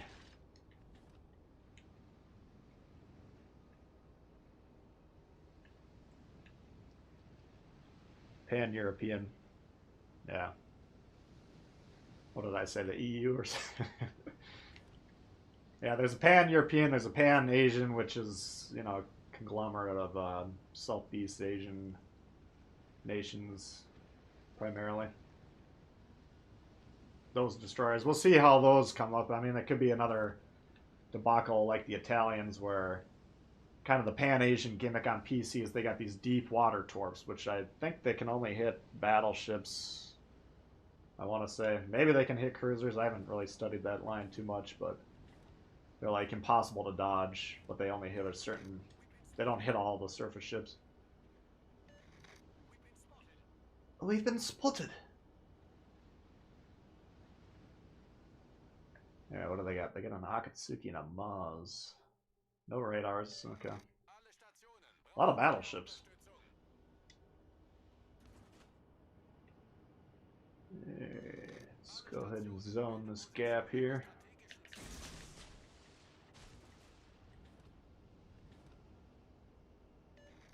Oh shit. It's a bad torp launch. Okay, let's see. So we got 3 ships accounted for here. This back one possibly could be from the center spawn, but I doubt it. This, whatever that Queen Elizabeth is. Man, that's, I don't know if that's the right position you want to be in there. I'm assuming he slammed on the brakes a little too late there. Oh, down goes the Nuremberg. Come on, finish this guy.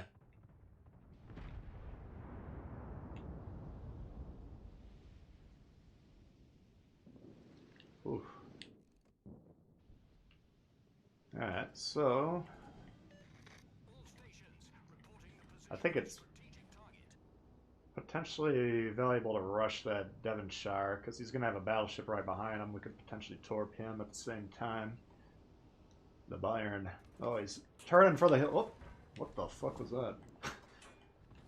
Running and turning for the hills. So we're going to go right into B and see what's going on over there. None of these ships are able to really push into A. These guys aren't going to go anywhere. In fact, they're probably going to chase them all to Timbuktu. So A is secure in that case. They can't kill these guys and capture A in the next 5 to 10 minutes reliably. So there's no point for me to be there. They don't need me to spot. There's no torpedo threat. But we do have a destroyer on B, which is part of my job is to kill the destroyers. or help deal with them at the very least, and we want to be capturing bases. So that's all on B. That's none of that is over here. Let's see if we can finish this guy off here.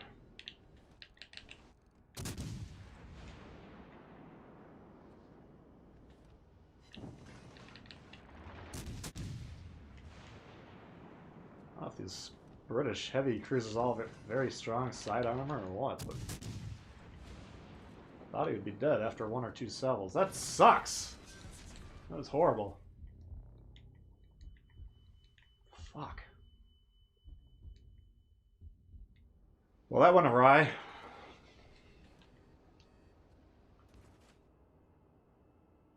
I have to definitely play a little bit more conservatively now. Oh, here he comes. Where is he? Oh, shit.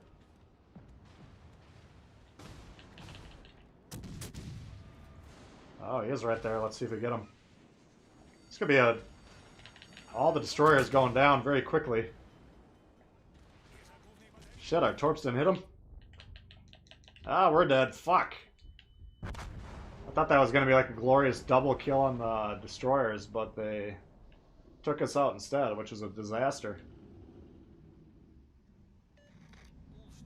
That fucking Devonshire, that was problematic, man. You do not want to trade 40% of your health finishing off a one-shot like that. I thought that was a throwaway shot. Hit him once, maybe twice by the time he gets the guns turned. But the first 2 shots did nothing. I don't... Fuck, I thought that guy was sitting right there. You saw the gunshots emanating here. I thought we had him. Once he was dead, we could have taken this guy down. Ah, that was almost glorious. The Blice? Oh, the biscuit? Fun, but it's not the Augie.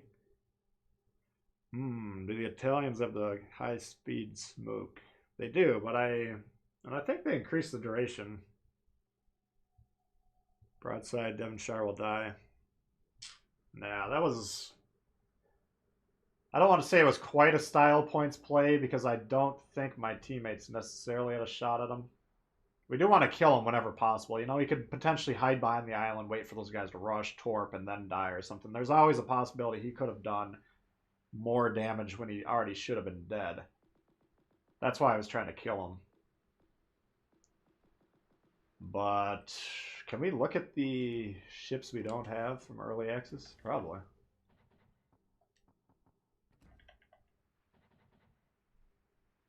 Huh.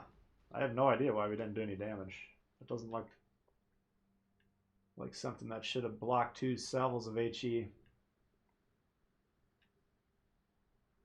This thing looks like a turd. Let's see what this one looks like. Huh. Yeah, I don't know. I don't have a good read on that line yet. Well, anyway, that didn't pan out, unfortunately. Thought we had a pretty good open. Let's see, what can we do? Tier 6.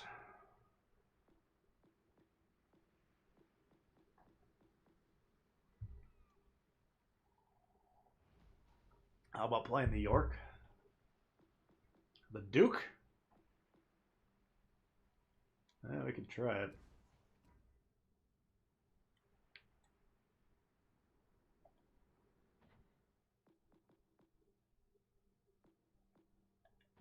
Wait, what's this? Huh. I don't think the secondaries are worth speccing, are they? 4.7. Now let's just leave that for now. Okay, let's try this one. 120s on the biscuit. I know, but I'm surprised. He was basically a one-shot. All we had to do was hit him with one, like, explosion. Whatever. Don't actually like the carries. Seem a bit gimmicky.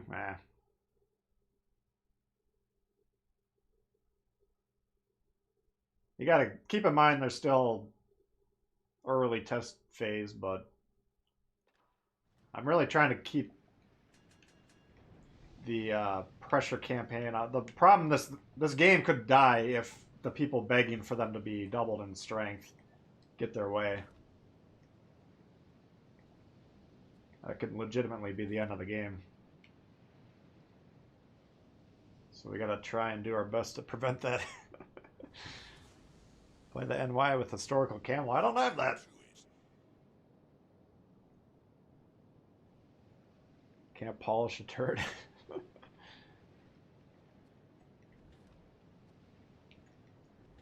What do we got here? We got a Jervis and a Yudachi. Oh, good. The Wichita and a mass division.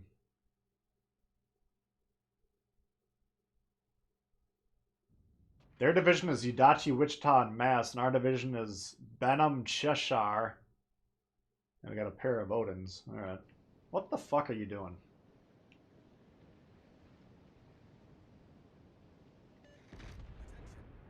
This guy's got shit for brains.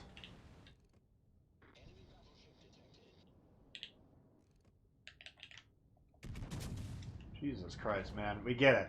You want to go this way. Fuck you then. You're on your own. Play the side on yourself. Teammates are being assholes. Just leave them be. They can 2-on-1 or 2v3 these guys if they want. I don't need to be a part of that shit. Like, he took his foot off the gas the minute I disengaged. Then he's like, okay, now I'll stop. So that's just a dick move, I think. They are gimmicky and aren't for everyone. Yeah. That's why they don't really fit the game, you know. I think that's what common critique of them. I mean, clearly they were part of World War II combat on the high seas, but just because something was part of World War II doesn't mean it necessarily is a good addition to the game. Otherwise, we could have a gameplay mechanic where you get 3 kills and then you get the Fat Boy available to use, and you can nuke a quarter of the map and everything dies. I mean, that would be relatively accurate too, right?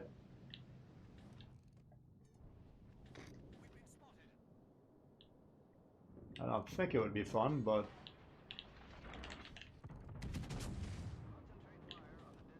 nope, didn't even get over there. Shit.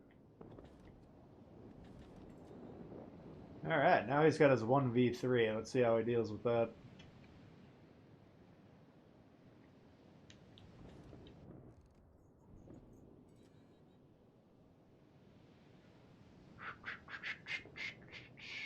Yudachi's definitely going to come for me or the Iowa.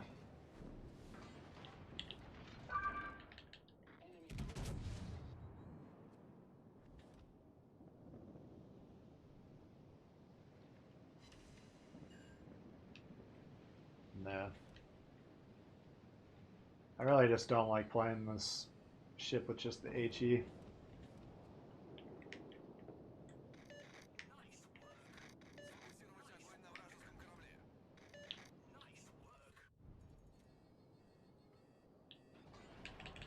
Iowa scum. It's entirely possible he just was looking through the binoculars, didn't see us, and was trying to take his foot off the gas or something. Who knows? You can get mad at people that are ramming, but it's almost always accidental. So it's usually not worth getting mad at them. Just think about it, when you're playing, you do hit people by accident. How often are you intentionally trying to ram people? Hopefully, basically never. So I don't think it's too probable to get mad at these people, but if it seems like they're being dicks, just abandon them to their fate. With the understanding that the game's already lost because you're not trying to win, you're just trying to get revenge on your teammates at that point in time. Hello. Torpedoes to starboard. Torpedoes to starboard. Shit. That was a fun match.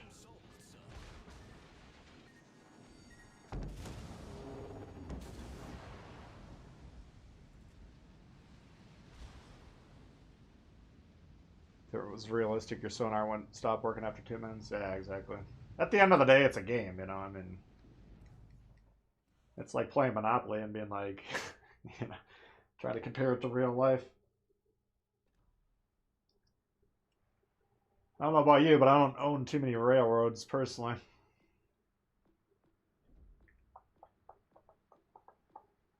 Well, tier 6 is not going well. Let's try the kid and then we'll move on.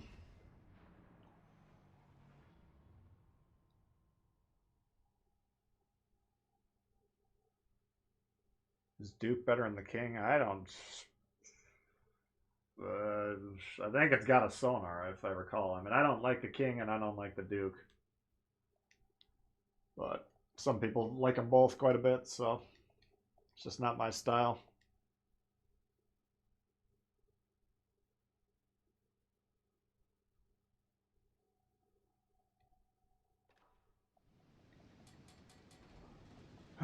Okay, let's see what we got. Mayhan and Ognivoy. Ognivoy. That's a name I haven't heard in a long time.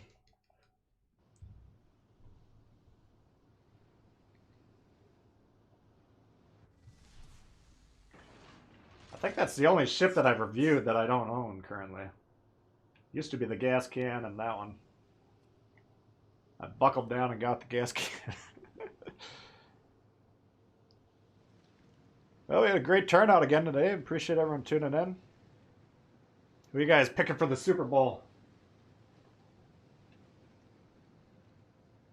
It's a premium KVG, that's about it. Yeah. Can't pay to win. You still have the best ship and lose. Absolutely.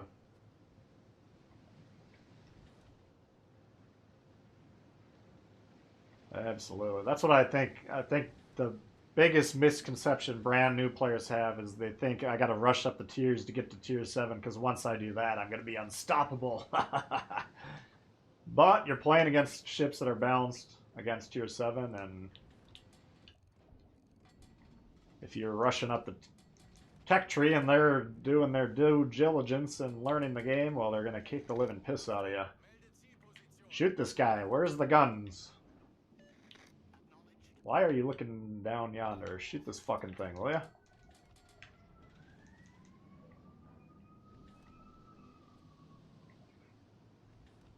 Fucking hell. This is...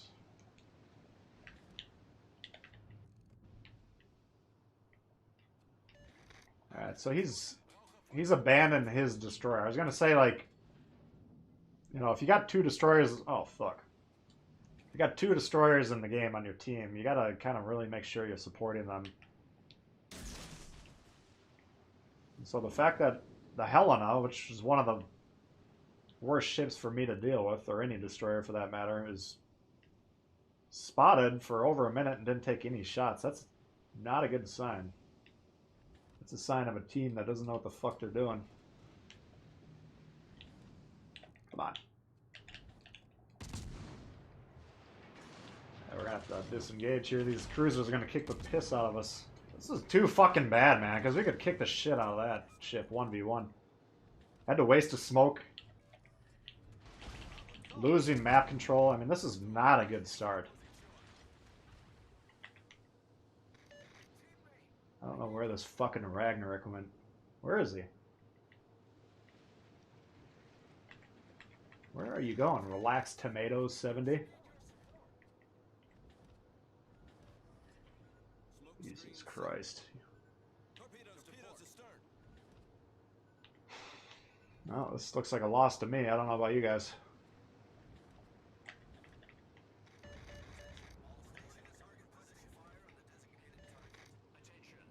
You can't actually see black holes. That's part of the concept, is light cannot escape from them. But you can infer their existence by the fact that all your ships are getting sucked into one spot in time and space. That's how you know the black hole's there. A little bit dangerous for me to be sailing towards the black hole, but because we're a destroyer, we don't have that much mass. We should be able to escape its gravitational pull. Why the fuck is this guy... My god, these guys are starting to get on my nerves.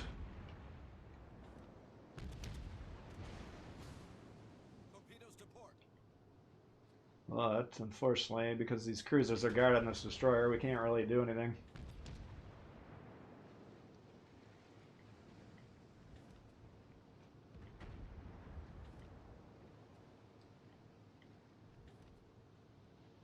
The rage is the best part. Oh, man.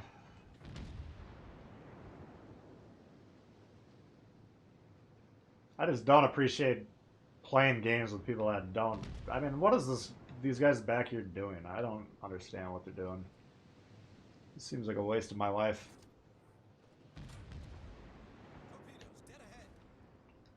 If this fucking guy hits me with widespreads, that might be the end of the stream.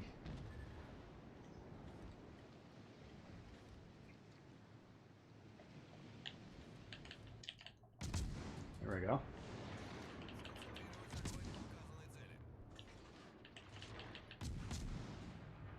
Come on, hit the fucking thing.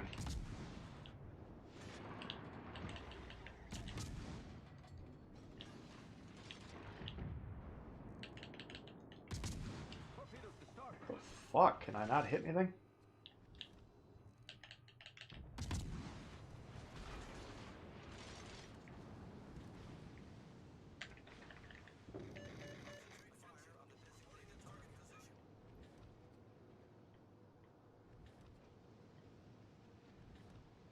I think it's a good rule of thumb, like, if you're, killing cruisers, killing destroyers, that's your opening first 5 minutes. That should be what your team is doing to start.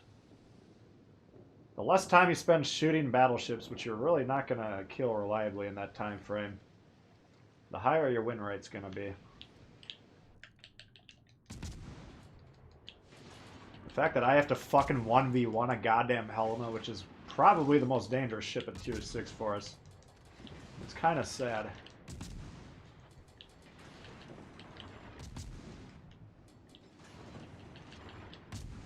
Just seems to me like nobody on our team is really trying to win the game right now. Maybe I'm wrong.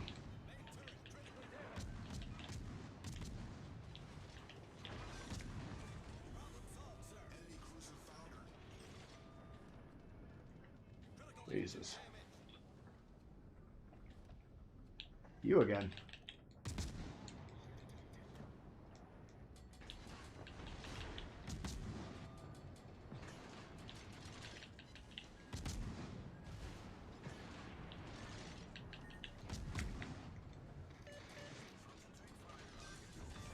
There's no one over here to even help.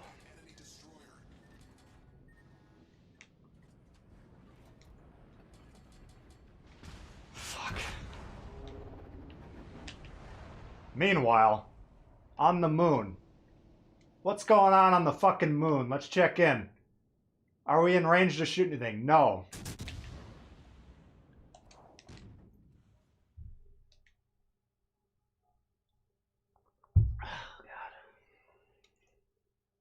That's why you don't rush up to Tier 7.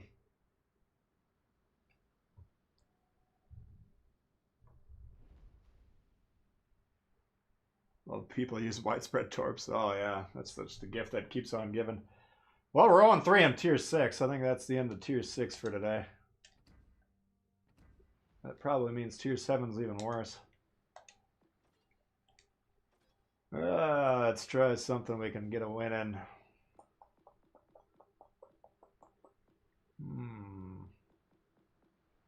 Why don't we try the Wichita, see what's going on with that one. Do I play X-Obs? No, I haven't heard of that game.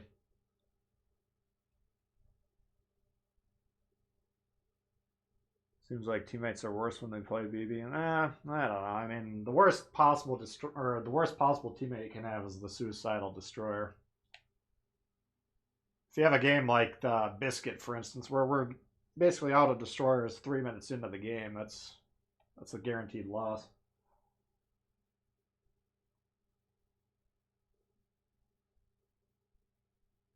Anyone know when rank's going to come back? No, we don't know. Possibly next update, possibly not.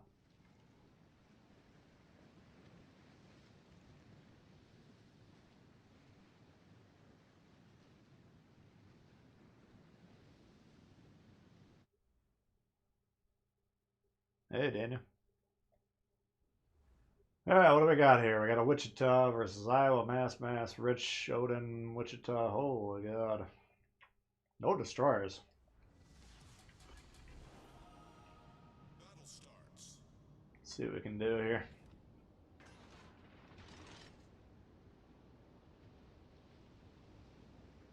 BBs are usually people's first line. Yeah. They probably appeal to the newer players the most because you look at them and you're like, wow, that thing's crazy looking. Look at all those guns. What could go wrong? And then they get in the game. And they're like, all right, how do I play this? And they look over and they're like, okay, this guy's reversing. That guy's reversing. That guy's reversing. Okay, I get it. I know how to play Battleship. I'll just hit reverse, put the controller down, and then we'll take it from there. And cruisers, they probably lose their appeal to new players because they don't understand angling or whatever. They don't understand using cover. They die very quickly. So battleships, you can stay along the livest. I mean, along the livest? Alive the longest. Same thing with destroyers. If you don't know how to play destroyers at all, you'll just charge right in, trying to suicide torpedo, you'll be dead in 2 minutes. You'll be like, ah, this is too tough. Alright, let's go over here.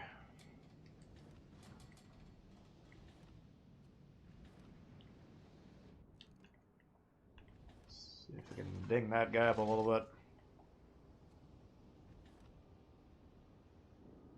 How to embrace the unholy potatoes.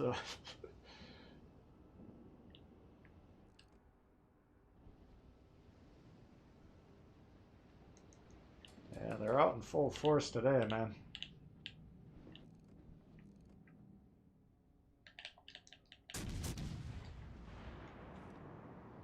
Why the fuck are you ramming me?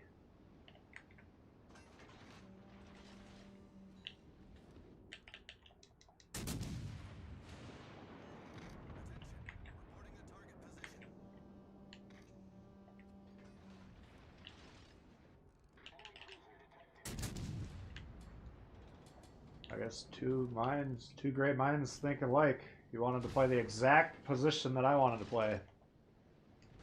The entirety of the map, we can fit millions of our ships in the space allotted, and he's got to be on the exact same pinpoint of a spot.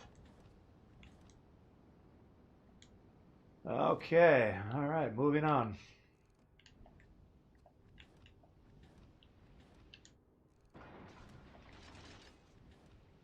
Jesus Christ.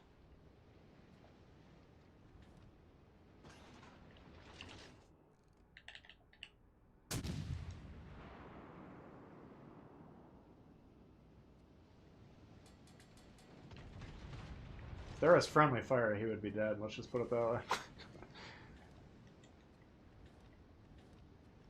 Been an influx of new players. I mean, I hope so. We want as many players getting in as possible. It's just we'd rather they stay in the low tiers till they learn how to play the game.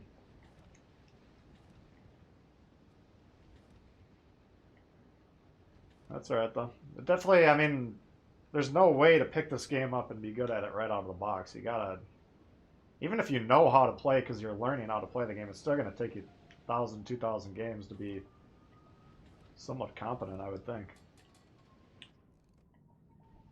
There's no way in hell I would go back and watch my early videos on this and be like, that's some great gameplay right there.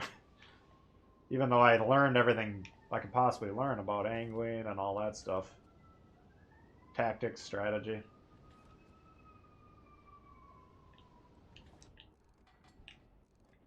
Let's see here. Got 1, 2, 3, 4, 5, 6, 7. I think we got one ship on my count for. 2, 4. Yeah. One more ship that could be in sea. I don't want to. I want to close in on this flank, but I don't want to get blown up here.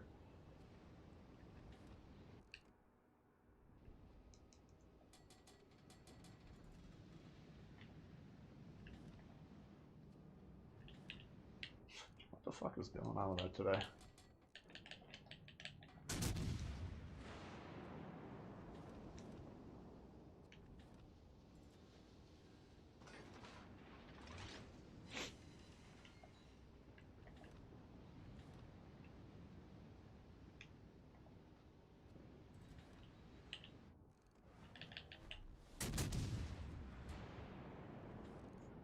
Guns are turning over here. Like he's looking at me.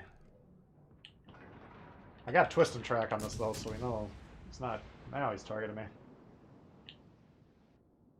There he goes. Don't want that thing shooting us. Pull back here.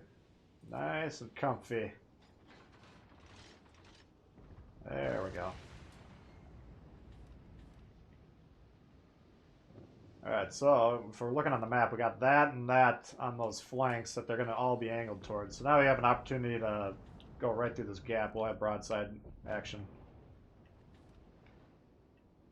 This side should be resolved. We got 2, 4, 5 versus 1 over there, so we want to help our weak flank.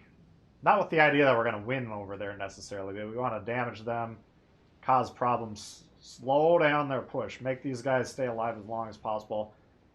Hopefully this whole team, I mean this mash is low enough that if they get bogged down fighting the Odin, that could be a problem. We got a 9-kilometer plane launcher. I'm going to go ahead and pop the radar just because we don't have destroyers. With the idea that we'd radar that ship. Kind of surprised it didn't happen. You can usually get a good read on where the ships are when you look at the distance to the plane. There's the Siegfried. Hello, Governor. Thank you, Bill. Hello, Tbull. Keep the great content coming. Thank you very much. Appreciate that. Oh, no.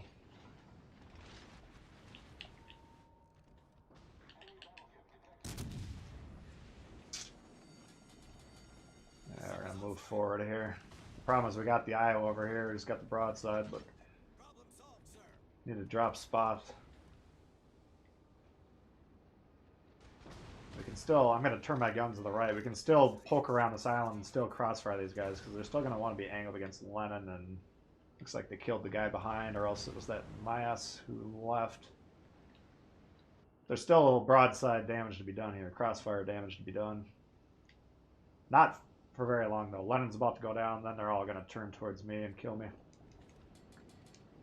Okay, we got a radar. That's interesting. Easy, Iowa.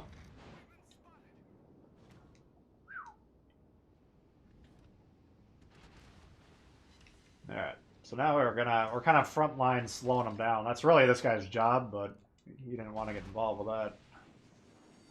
Shit. Fuck you. Do something.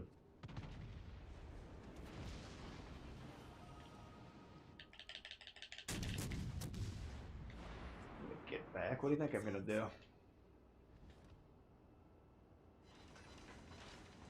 Alright, so now we're going to have a mixture of ships coming around the north and the south, which is going to put us in our crossfire. Unfortunately, you can see 3 of the 4 are getting bogged down by that guy that's either, I don't know if he's AFK. Where the fuck is that ship? There he is. Looks like he's actually playing, but they are killing him very quickly, so that's a good thing. Getting radar by the Wichita, that's not a problem. Alright, now that they've tied that up, hopefully they get C, and then hopefully they come around here. The problem is all of our crossfire threat, when we're evaluating this, they're all roughly in the same spot. They're all in the southeast, so even if they move forward into C to get crossfires, they can still angle against basically everyone. So if these guys on red aggressively kill us by coming up here, kill me, kill the mass, I'd say advantage red at that point in time. But we'll find out what they do. They should be surrounding both sides of this island. What the fuck is... it might be the Siegfried sonar that's keeping us lit. I think it's about a 5.5 if I'm not mistaken. 5.5 kilometer. There, it drops finally. Yeah, we need these guys to move forward. What the fuck is taking so long? This is time of the essence here. We don't have time to be fooling around. Oh, shit. Here we go.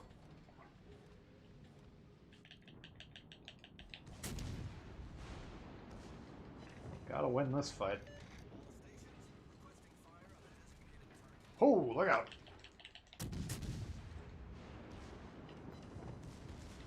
Now, the problem would be is if they got a ship right there, right now, then we'd be pretty much dead.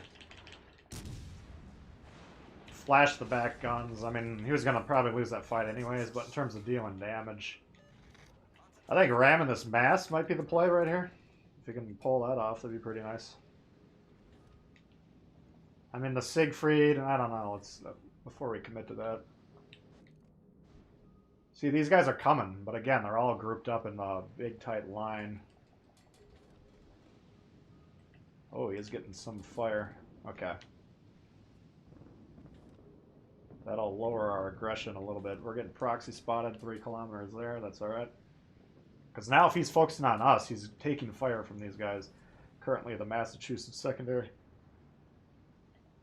So just by occupying this position, we're going to kind of force him to choose what he wants to do. Hoo!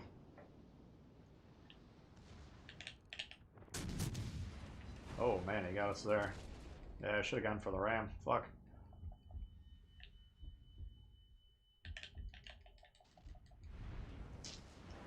I don't think we can hit him at this point. Ah, shit. Well, we'll see. That one's a fairly interesting game, actually.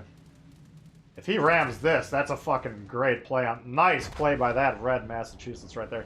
Got the Wichita and the Massachusetts for basically 2/3 of an HP. Massachusetts got 2/3 of an HP Massachusetts on that side and 2/3 of an HP Wichita. So that was an extremely good trade for the red team.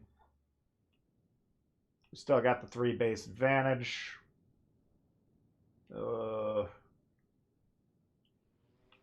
They shouldn't lose that game, should they? That would be pretty bad. We'll probably call that one a win. We'll find out, though. Balti AP would have wrapped. Yeah, that would have been... You could have gotten some very beautiful shots on that, but that's all right. Let's see, what else do we want to try? How about the Prince? Look at these defeats. Holy shit, here we go again. Fuck. I think my win rate's going to drop back down to 52 or 62. A rough week. Got a good chunk of the mammy. Yeah, it would have been more profitable. I was just testing if I could hit the Citadel from that range. But probably aiming right at the top of the hull there, we could have gotten about a little bit more damage. I don't know.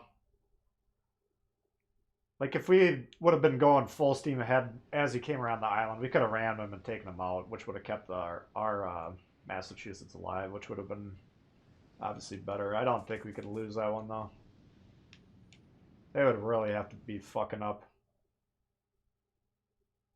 Cleveland, Wichita, Siegfried, Fiji, Miyoko. Wow, that's a strong lineup right there. Gonna have to be a little careful.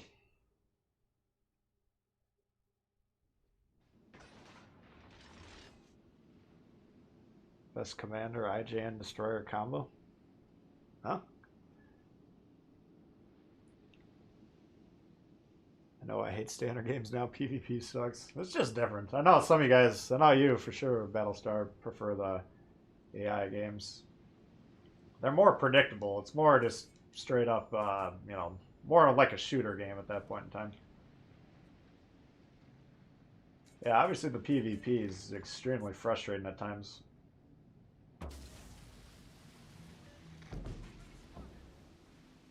But when it actually works, it's pretty damn fun.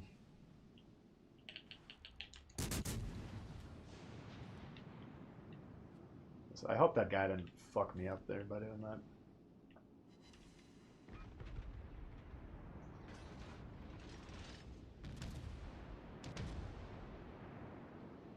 Wow, what a predicted shot. Either he aimed like a half kilometer too low or he perfectly timed that.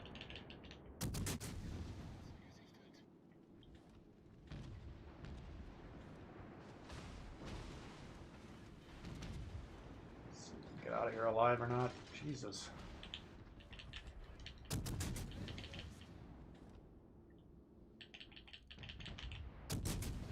See if this thing can crossfire us here, it'd be lights out.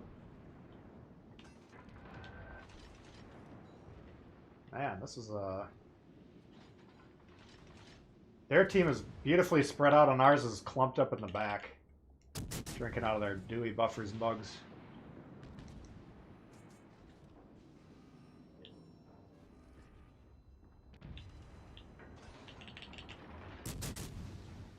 Okay, what can we do here?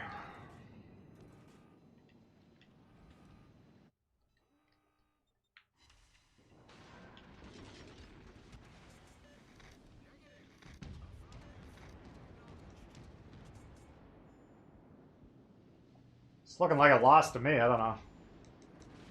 Unless red just gets overly aggressive and gets whittled down.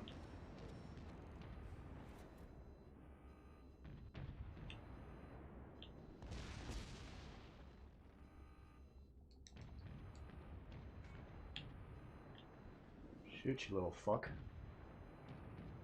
Oh, he's over there.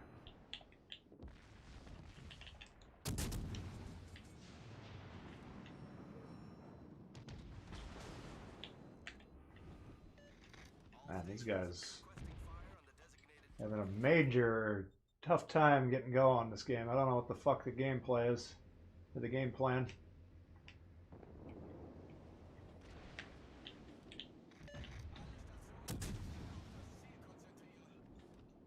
But they're losing ships. Sometimes you be surprised.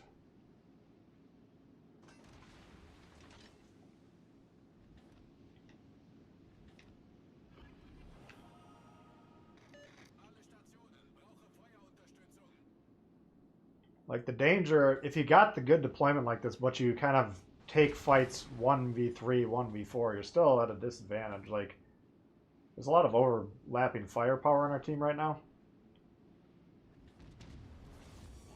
I feel like they're not... I'm not seeing a lot of concentrated fire from their team where they're pressing numerical advantages.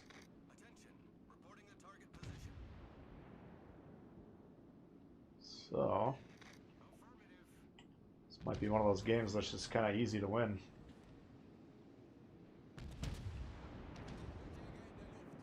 I'll show you an AL Otago.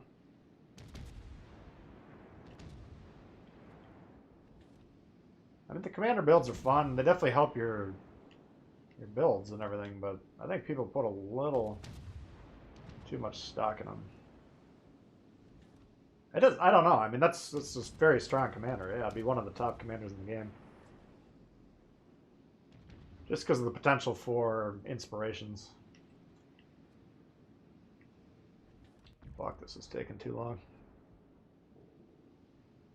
Basically, I'm just trying to create space between me and my whole team, which is to the north of this island. So I want to create a crossfire by getting here, but the ship is not backing up as quick as I would like.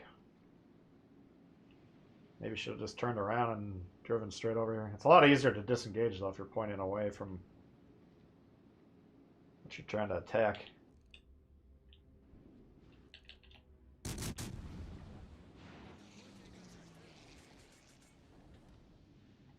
The fuck?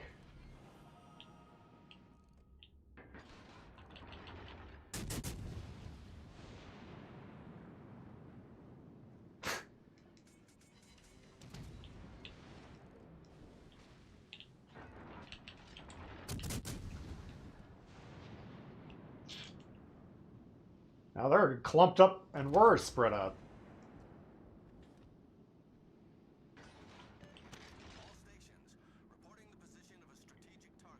Oh, here we go. All stations, concentrate fire on the target.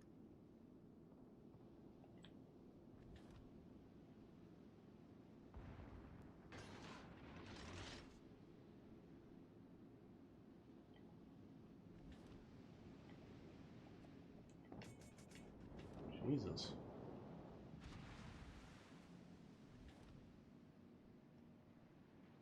Where is this fucking thing? There you are. There you are.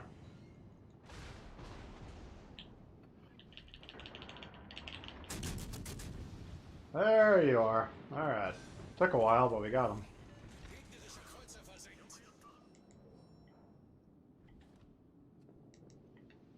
That's kind of why I like that reload boost. I mean, I run it just because we need a change from the Hipper, which we already own. But that situation there, I had to move forward because that Aya was trying to wreck me, so we got an extra salvo off. We got the kill.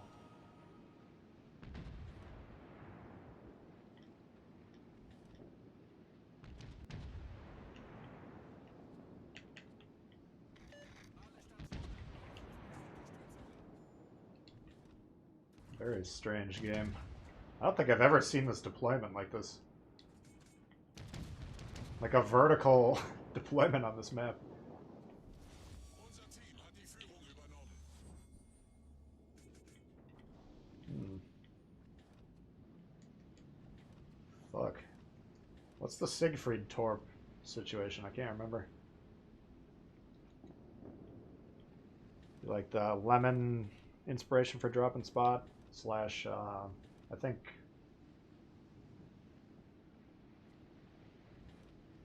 who's the destroyer commander that has that? It's the guy I use. I can't think of his name. Oh shit.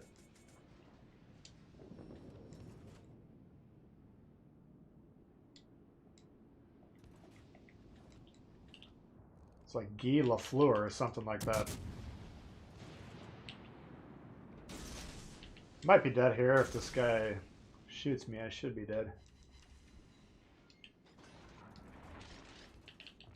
He's trying to encourage him to drive forward. I don't think he can hit those torps, but... All stations requesting fire on the designated target. I think the most poetic outcome of this game would be if this guy wrecks our whole team because he's got that crossfire position. Torpedowerfer zerstört.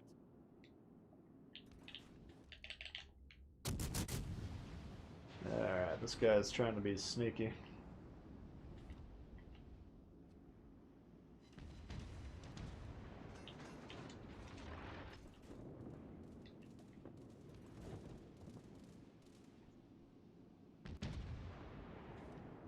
Lemon. Oh, Violet, yeah. I don't know why his name escaped me. It's interesting. I don't know. I've never... I mean, I got a nice... I think it's like a 14-2 Violet. It's like nice to have, but I've never really... Number one, I think my Lemon's like a level 11, but I've never gotten inspired to put a lot of points into him and go with that build very much. I mean, it's nice when you got it. No doubt.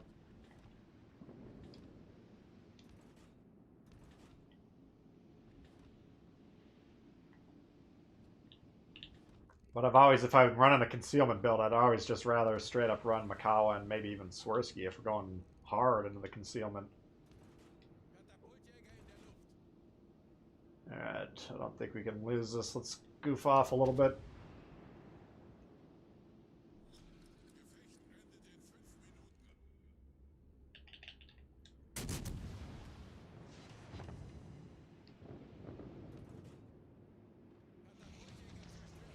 I know he's turning. We're going to put one there just to make sure he... That kind of like forces him to angle away.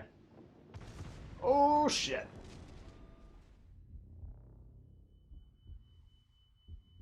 I don't think we're going to get the other torps off. Let's see. Yeah, we'll get them off. Fuck you. Are you serious?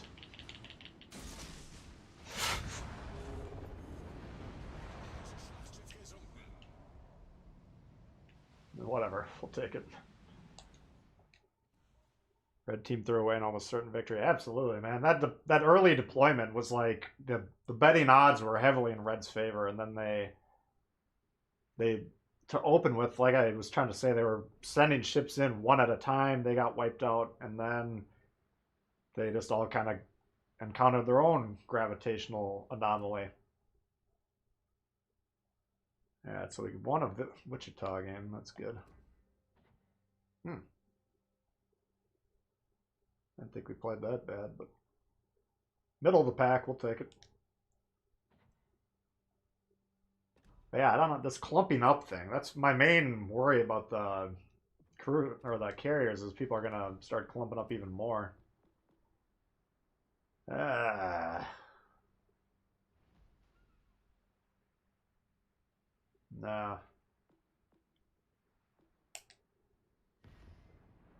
Not in the mood for that one. Gotta love standard. Hey, Devil Dog. You never know with standard. It's like a box of chocolates.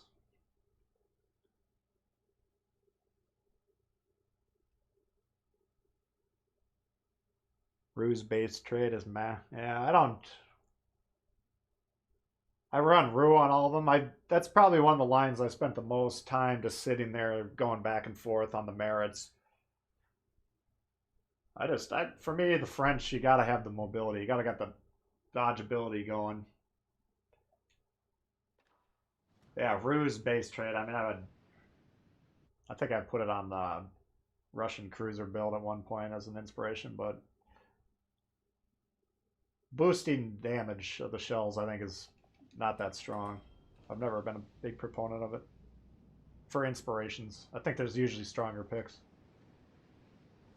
Alright. I don't think we've seen any legendaries today for some reason. Not that I'm complaining. Alright, we got Akatsuki on our team. What do they got? Akatsuki, okay. Their guy's name is Headwound.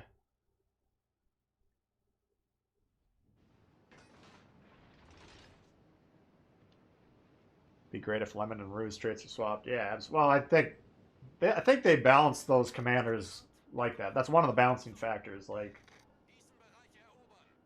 there would be no real reason for Lemon at that point. I think, yeah, his base trade fits the line a little bit more. Let's see, do I want to shoot that? I think so. Oh my heavens.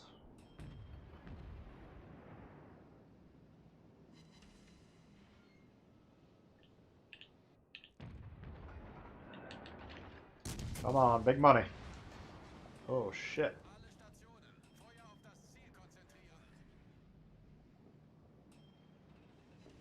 I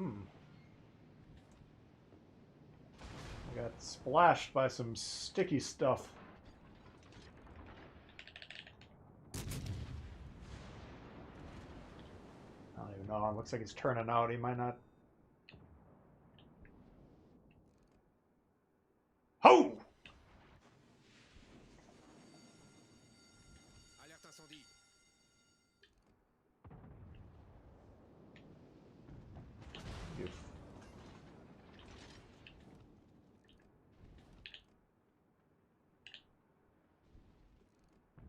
What is he doing? He's coming in. Alright.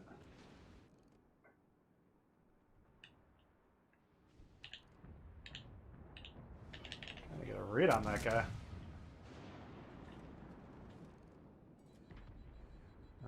Should be behind him.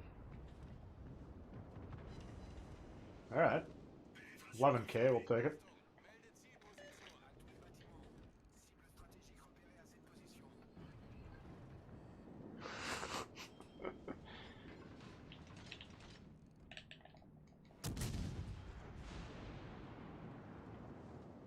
From downtown on the Hipper, yeah. What in the hell? We got more golden showers coming in.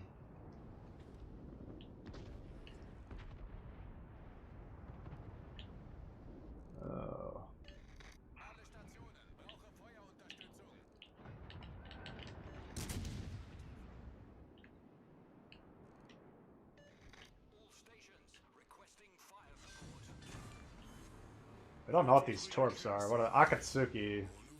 Those might have the legs to get over here. We better be careful. Let's get that speed boost just to be safe. I don't think they would hit us if we kept our speed going, but I'm tired of looking like a fool on stream all the time. Got enough problems on my own without falling for broadside torpedo strikes.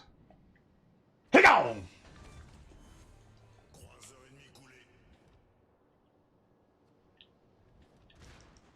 Cleveland's a good one to get rid of.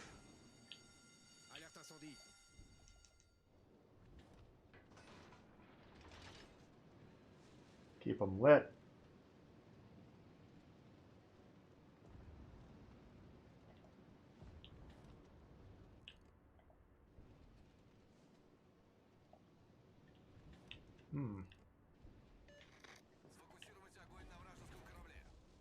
Missing, we had time to kill that thing. All you had to do is spot him. Now he's gonna get A, basically for free.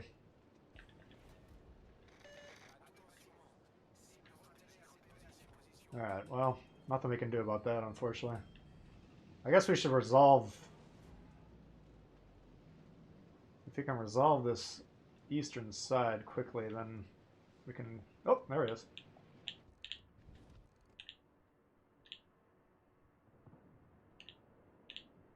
What the fuck are you doing?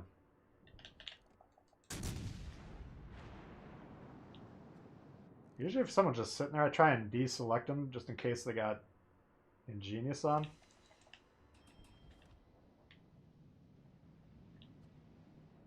I don't know what this guy's doing.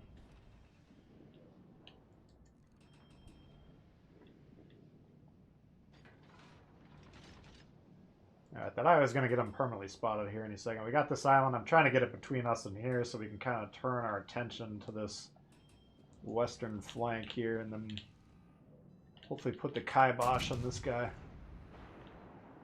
I was getting torped to oblivion. Shit, there he goes. Fuck. Alright, we got our 2 caps though, so we're doing alright.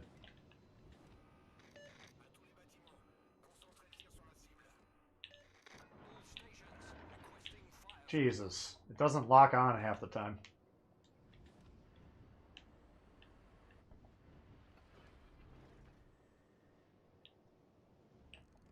We got a plane right on the edge there. Or a ship, I mean.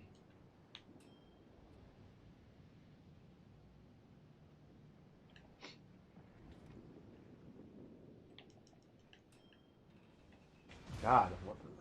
This is taking too long. They need to kill these guys so we can all turn our attention over here, but I should be putting pressure on these guys too. It's kind of my fault they're still going.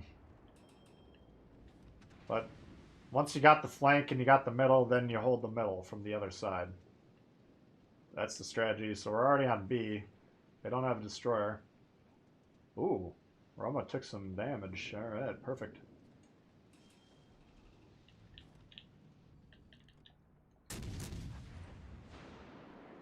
Wow.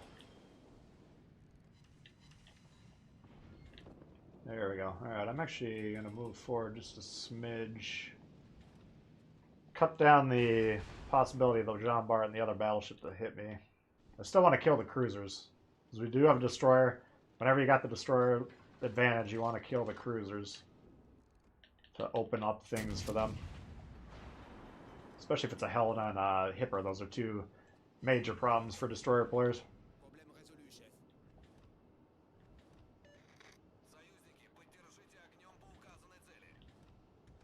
Alright, he can't hit me.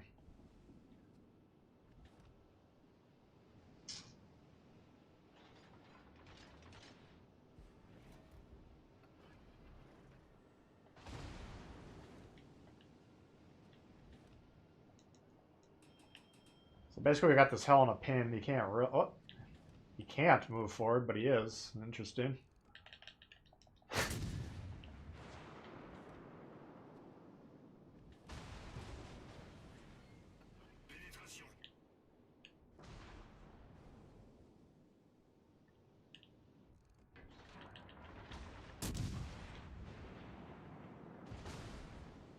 I mean, they have to be desperately thinking like, how do we get another cap? Because they're every 5 seconds that go on, the hole's bigger and bigger.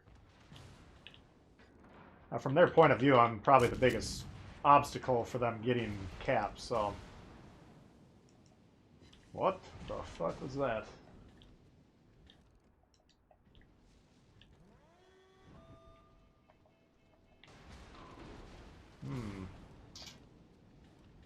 I don't know what our team is doing.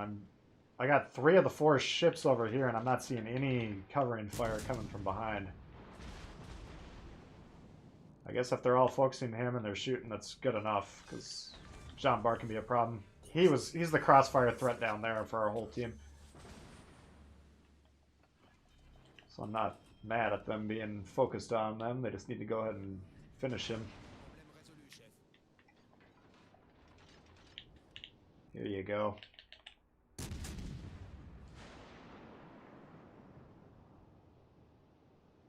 That's what we've been waiting for.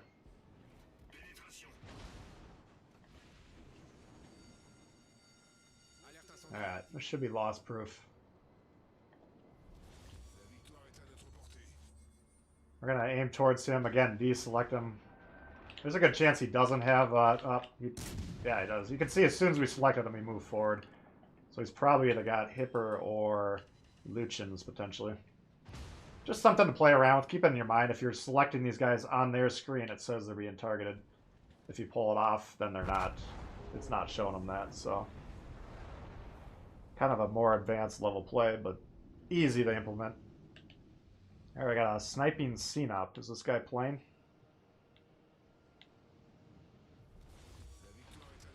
Looks like he's got the control in his hand.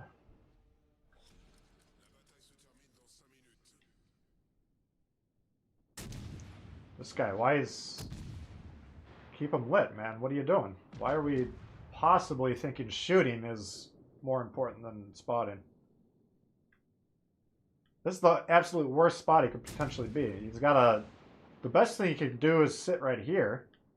Then he's got a permanent spot on here. Second best thing he could do, keep the Iowa lit. Now he got him with the torp, so it didn't matter. But if he's here spotting the Iowa, then none of these ships over here have to be in a position where the Iowa can shoot back. They can all use this island here. They can use whatever island they got and just bomb on the guy. Ruin his life. Yeah, this, you don't want ever see your destroyers behind these islands here, especially in situations where we got the advantage. There's no need for this guy to be afraid. And you can see they're getting pissed at him. They're kind of shooting at him, saying, do your fucking job. Shouldn't matter at this point in time. Alright, I'm going to go run to the bathroom quick. You guys... What do we got? One more 2-7 game? Either that or we could try a legendary. I'll be right back.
Alright, they won. Whew. Azuma, holy god. Oh, we had almost a 3K there. That was a pretty good one. Good job with the Belfast. Akatsuki did a pretty good job overall. Getting caps, not getting bogged down with torp and shit. So that's, you know, if you got the one destroyer per team, that comes, you got a 2,000 point here and 900 point there. That's kind of the difference. Pretty good match. What do I run the damage systems mod on? Oh. The damage con. Oh, it got tier 7 done.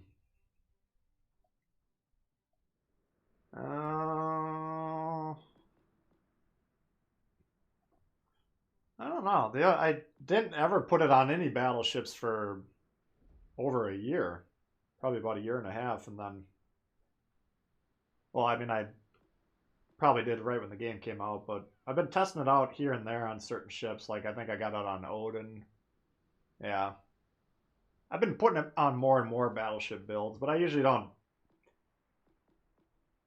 I don't constantly tinker with my builds. You guys probably know that. Once I get a build that seems functional, I usually leave it alone for like a year. I was planning on going through all my builds at the turn of the year. I got about a third of the way through, but then I kind of lost steam. I don't know. I think it's underutilized, especially if you're having trouble with the fire. Fires, floods, stuff of that nature. But if I went through all my battleships, I would probably put it on at least half of them at this point in time. Things with big superstructures like Americans would be a good option. Germans, anything like that. Let's try this little bugger.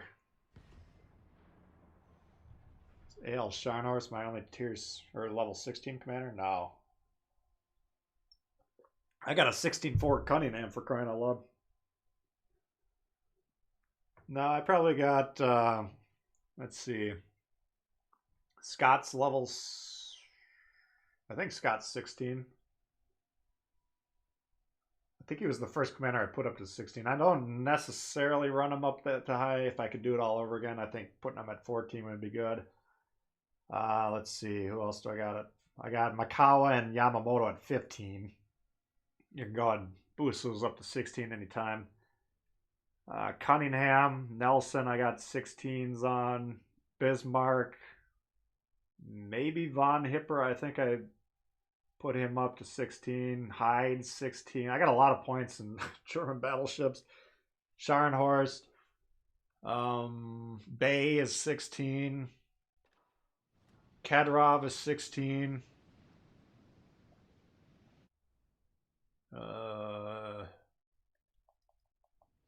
French. I don't think I have any French 16s. Yeah, that's probably it.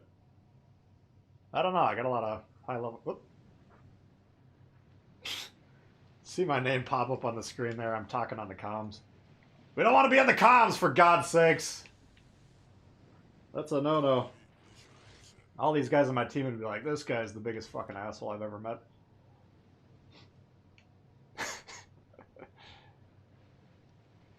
8-foot tall giant. Got 5 16-point commanders. That's a lot. I mean, I wouldn't rush to get 16. A couple of them I would pull back from there. Usually the two main 11, 12, and 14 are the most consequential things. 16, the most valuable ones to bring up to 16 are ones with the extra heal. So the quote-unquote defensive battleship commanders. And anything that you're running inspirations on a lot. Like Bay, you got them on... You can put Bay on all your destroyers and nobody would laugh at you. All right, what do we got? Kaba, Shima, oh boy, Alaska, yama yama yama yada. Grover. Yeah, commanders. I could talk about commanders for an entire stream. I don't think a lot of people tuning in would necessarily like that, but I think it's a very interesting topic. But as much as I like to think about them, I still think it's... I think the significance of the commanders is just slightly overestimated by a lot of people. Not that it's worthless, but... Okay, what do we got here? Oops, I had AP ready to go. We're gonna put AP in for this Kaba if we can.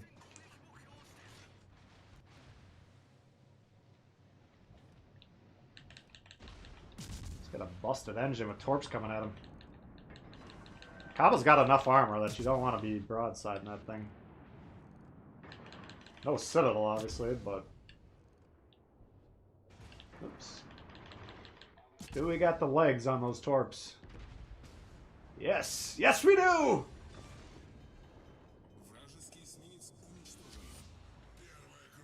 Yeah, Pian Radakov.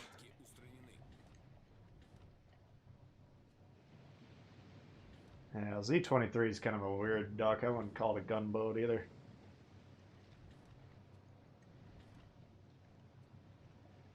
Alright, we'll take that to get it going.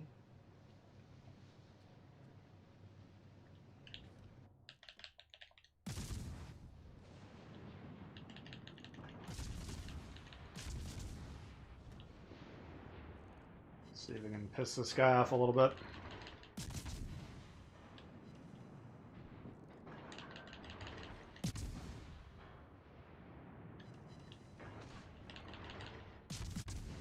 Now he's trying to shoot me back.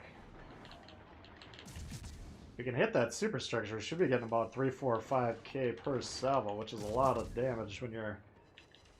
It's about 3.5 or so. It's a lot of damage when you're reloading every 3, 4 seconds.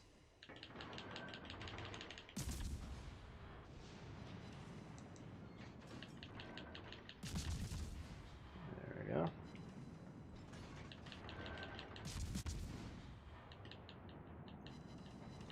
Just taking them as close to the edge of our firing range. Then we'll go out of the range and reset. Come back the other direction once we drop spot.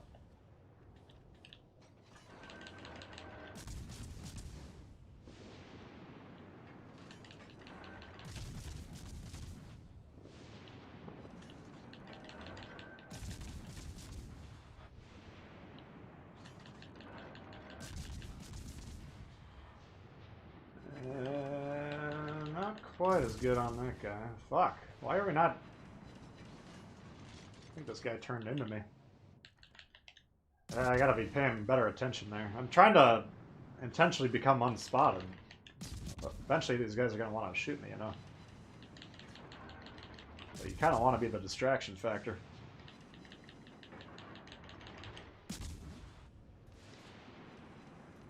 Yeah, let's just get out of here.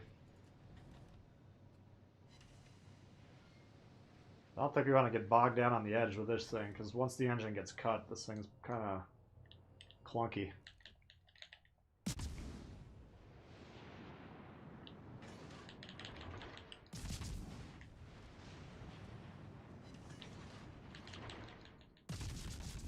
What the fuck is going on over there? Alaska rammed the Kaba on our team.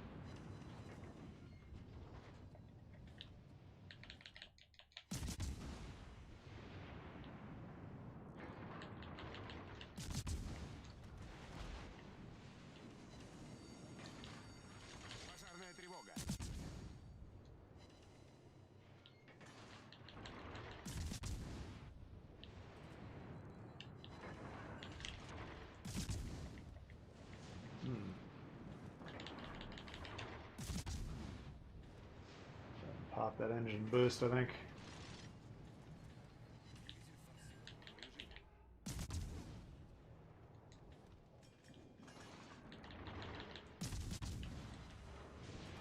Alright, that Yamato's done.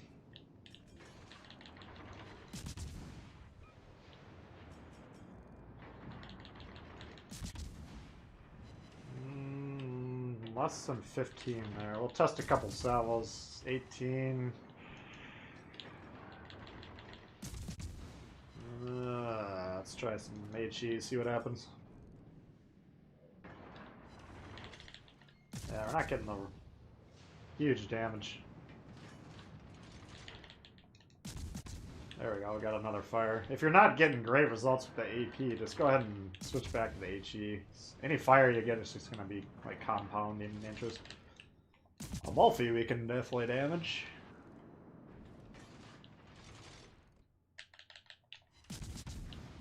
He'll turn his attention to us once we shoot him. Oh, fuck. Didn't take long at all. Now that Grover's dead and we're drop spot, now we can straight up rush at Amalfi. Get the AP loaded. We'll try and get it a broadside, but we're going to try and hit him point blank with the torps. Also keep an eye out for shots. Oh, there it is.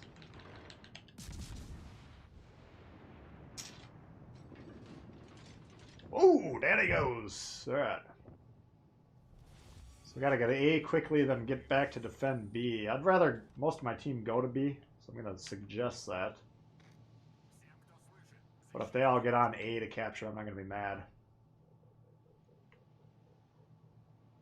That'll speed it along. We can get over to B pretty quickly. Taking dog to the park. Alright, take it easy. Thanks for hanging out. Torpedo bum rush time. You gotta be careful with these high tiers. Like, I think the last time I played Cobb on stream, I tried to bum rush the Yamato, and that thing tore me to shreds, even though we had probably 20k plus. We had plenty of HP to presumably withstand any sort of counter play from the main guns. But the secondaries were withering. I'm assuming this battleship's not playing.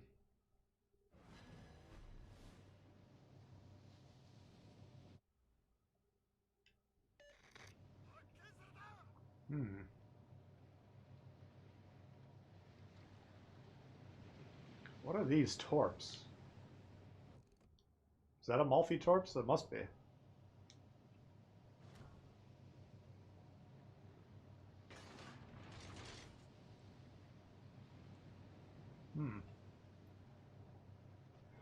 So our main job here is to deal with the destroyer, but we don't have any info as to where he is.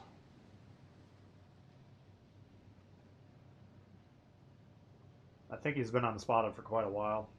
Now this Megami's kind of pushing in through C, so if he's in a relevant position down there, you should spot him and kill him. I mean, if he's way down south in Timbuktu, nobody cares if he's there, what he's doing. Alright, now we're getting spotted, so we know he's on this line right here.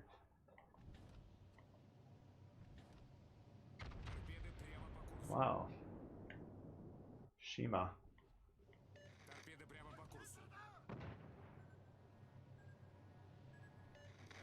He's not too far from us either. There he is.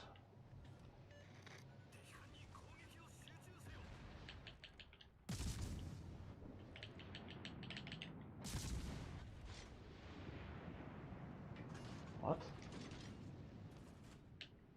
I think he's trapped in there, right?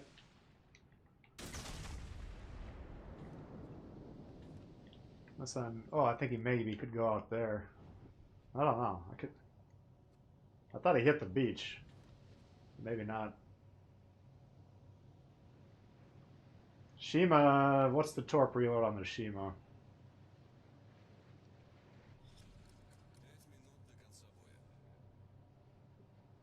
That's the question. If it's quick and we die, then we're going to look foolish. If it's slow and we wreck the shit out of them, then we're going to look great.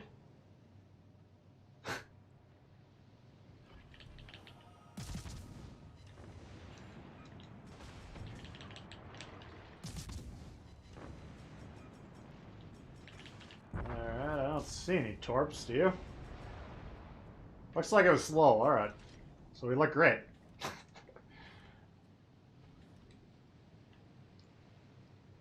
If that was Isakaze, we'd be dead right now. Okay, 251 hits.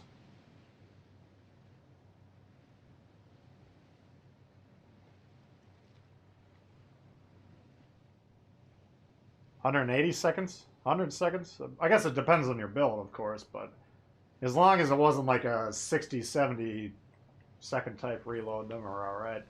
Because we saw the first salvo come in, so even if he had, you know, he was about 6-7 kilometers away when he launched those. So as long as it wasn't like a lightning fast, you know, kamikaze or isakaze reload or something like that, T-61 running blue, then we would have looked damn foolish, because this thing doesn't have the maneuverability to dodge those torps at less than a kilometer away like that. Not a chance.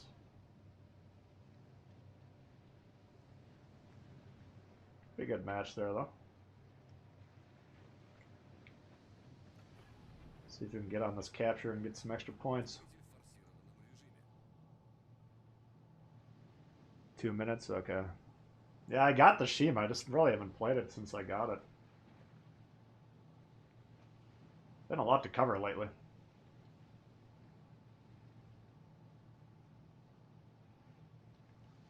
Alright. Got the cap.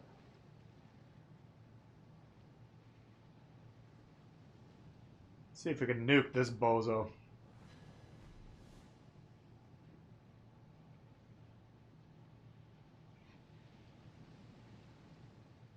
Well, that's a good point, Jeff. You can switch out the torp types, too. Yeah, as long as they weren't, it wasn't a quick cycler, then we're fine.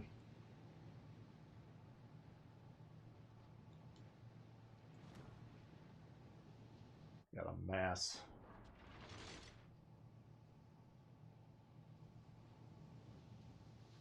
I think we got plenty of time to nuke them. See if we can get another 50k or so.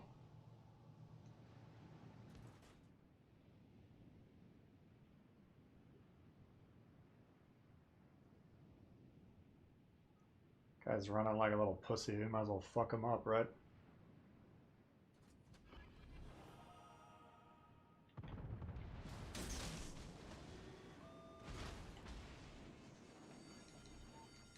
Пожарная тревога.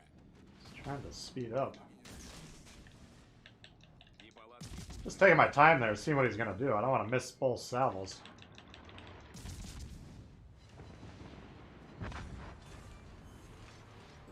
No need to rush that play. Ugh.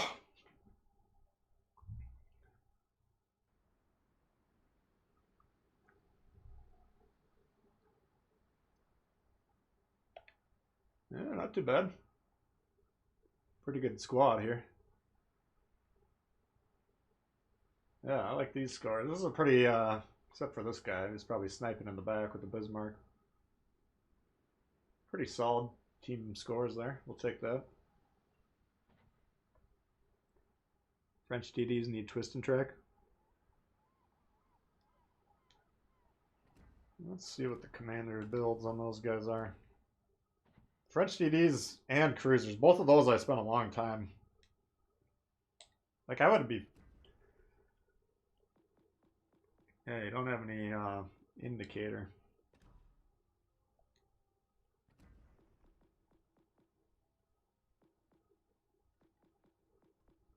Yeah, I don't know. That's a tough class to decide between the two. I mean, this one's a little bit more of a torpedo focus. But you can definitely make a strong case for it. You get more speed out of it, too, if you want to play it that way. Violet, I kind of play it with more of an idea that we're going to be using the guns. Then we got the cooldown here. We got some speed here. This, we got the double Vian. So I like that. You can have fun with both builds, though. Hey, yak face. That's in tune with the stream. Can you show your commander build for the Kaba? Yeah, that one...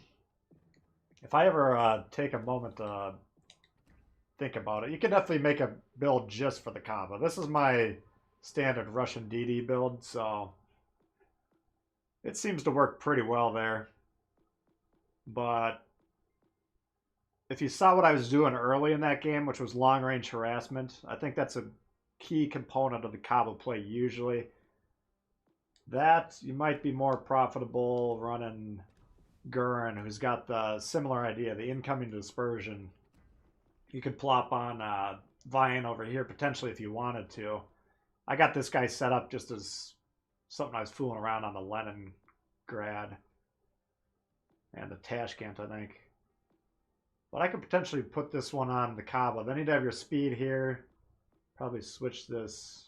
Again, this is kind of a quote-unquote torpedo build at the moment, but probably go here. Could do this. Yeah, it's not a bad option either. Either of these would be good. I think this would be pretty solid. If you got these guys, Rumble I think is who I kind of want to put on there. Just because we get extra range. The more range you can squeeze out of it, the better. And essentially it would be the same build that we're just talking about on Gurren. So I think once I get around to putting some more points into him, Splendido I think is a pretty good commander as well. The turret diverse is already really good, so you don't need this base trait. Yeah, this is pretty good here. You got a lot of options if you got all these goofball commanders, that the event commanders. Otherwise, I'd probably slap Gurren on there. But right now, I just got my placeholder, my standard troops build. I didn't have the Kaba when I was looking at my build, so I didn't necessarily spec one out for him. How do members get a Dewey Lounge invite? Oh, good question. If you're a member of the YouTube channel and you're joined with the Discord, just send me a message on there. You know, PM. Just tell me your YouTube screen name so I can sync up your accounts, and then I'll get you set up with access there. So anyone that's a new member that hasn't been that wants to be part of the members only part of the Discord, just let me know on there, and I'll get you hooked up.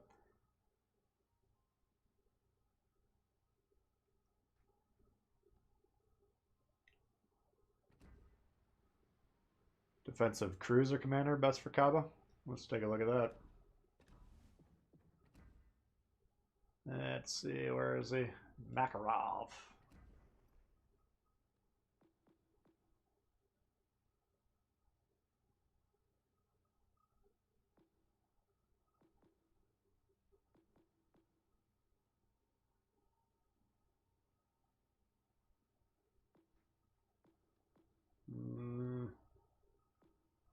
What, you just go on a pure mobility build, huh? Probably. I'm assuming you're probably running this, this, and this. And then tier 1, I mean, you're losing your traverse speed here, so I don't see Ingenious being that strong. It's an option. You can put on this one, or I'm guessing you probably are running all of these on the left, would be my guess, if you're running Makarov on there. But these are all applicable to destroyers as well, so it's definitely an option. I haven't looked at that. It's interesting. That is kind of the problem with the Kaba, is the turn in particular, but the mobility in general. I mean, it's a very fast ship, but side to side, it's a little suspect. So yeah, that's interesting. I guess I was saying the left-hand side. You probably wouldn't want to run the Torp, but this thing right here. So yeah, if I was going to run this as the Kaba, I'd probably put that, or you can consider putting that. Interesting build. Yeah, I'll give it to you. I mean, that's cool. I like the creativity.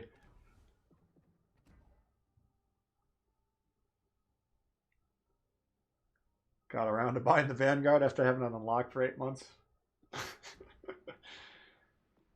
Yeah, let's try. Oh, God. Let's try this thing.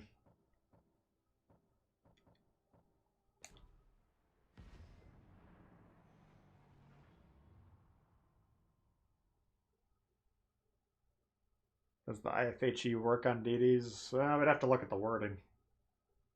I feel like from memory it says cruiser specific, but I'd have to double check that. Get fully packed, yeah, that's an interesting option. That's not a bad build. I'll give you that.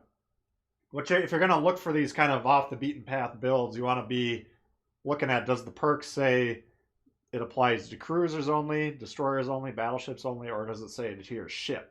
And anytime it says it applies to your ship, then you can potentially gain benefits from that. So that guy, Makarov, is technically a cruiser commander, but with that build we were just looking at, he has 4 perks that can all be beneficially used and utilized by the Kaba and the other destroyers for that matter. So, interesting option. Alright, so we're on the west. We should be expecting a 3v6 here and after about 4 or 5 minutes. All we got to do is hold on and let these guys over here power through. Now it is, we got domination mode, so maybe they won't play like Goombas down there. Doubtful. Additional pen's not worth the reduction in HE damage. Yeah, I don't know. I mean, hopefully you saw what the AP was doing on that Yamato, for instance. I mean, we did tens of thousands of damage on him in the course of a couple minutes. But yeah, I would say probably, like I ended up going with, I'd say the HE fire starting chance a little bit better. I mean, the Kaba, you're going to want to, it's like German cruisers, for instance. If you got AP shots that are viable, you want to be doing that with the Kaba. It's just once you start seeing the results, like we were seeing on the Grover, not the best. Let's try out the HE, see if we can get some fires, see if we can get some extra damage. So you want to keep an eye on the indicators on the right-hand side of the screen. It's not a bad spot for this guy. Usually if I play Destroyer, I play like right in this position here. That way you can spot at a diagonal angle around that island back there. Where the fuck is he going? It's going the opposite way. Oh, they're actually playing B. Our team is playing like fucking scared bitches up top. What the fuck is this? What's back there? That's of the strategic importance.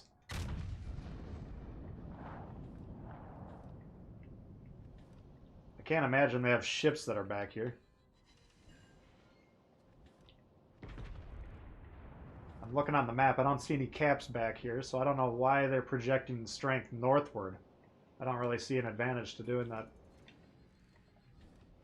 Seems bizarre, especially when we're conceding a cap that we do know exists. You can see this one here on the map. B, it's in the middle of the map there.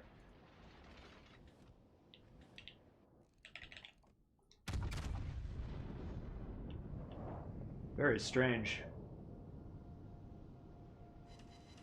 Alright, here comes the cavalry.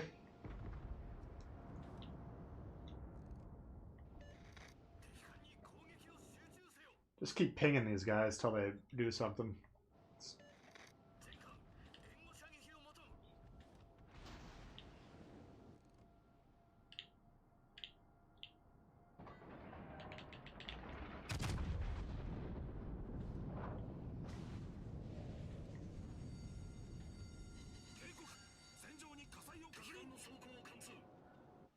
Like, why is this a problem? I mean, these guys aren't doing anything, you know, so we're numerically down. We've actually lost a ship, and now we're down 2 more ships that are back here. They can't see anyone. They certainly aren't shooting at anything. So we're down 3 ships right now in terms of effective strength. Well, they actually did kill one of them, so I guess it was only 2 ships. So their destroyer must have just bum rushed through B and nuked that guy straight up, which means we're probably next.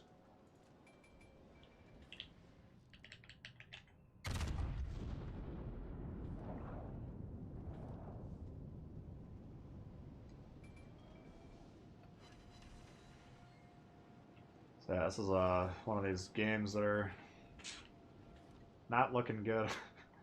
You can see what their team's playing way deep behind C, though. They're kind of wasting everything over there, so.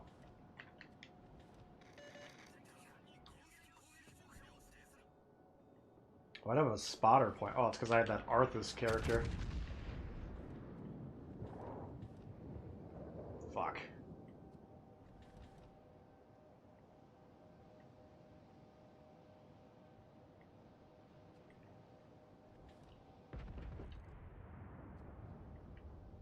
So I don't know if you guys can predict the future now, but we will die from this position. If the Grover doesn't sink us first.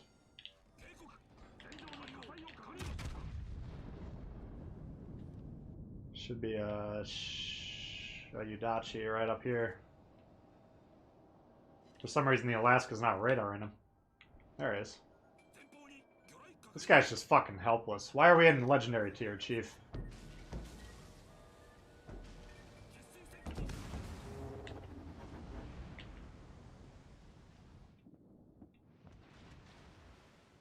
Oh, yes. Dealing with the full health Grover while broadside to him. That is much more important than dealing with the Destroyer.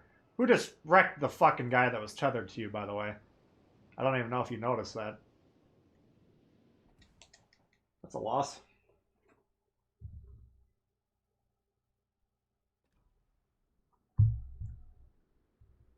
I want to scratch that paint, yeah.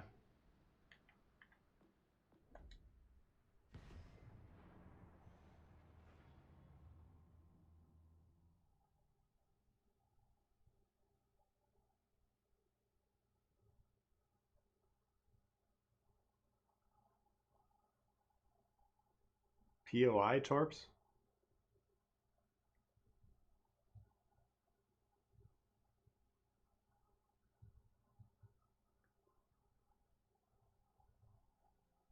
I mean, we did see the Alaska pull the trigger once. That was actually surprising. I didn't think he was... I don't think he had shot up to that point in time. I might have been wrong. I didn't see anything on the map that he should have been able to shoot at, but who knows? What do we think about the arena game mode? We'll find out. I mean, it's just kind of something to shake things up.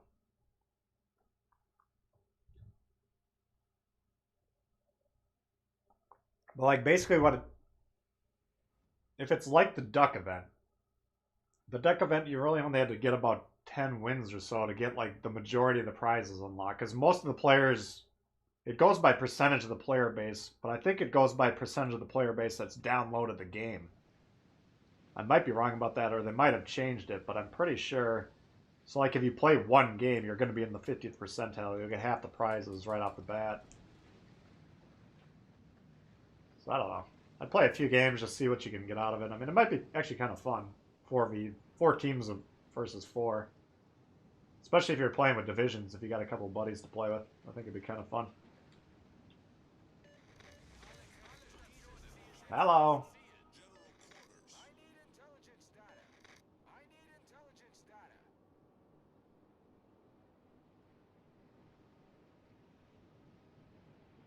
Hmm.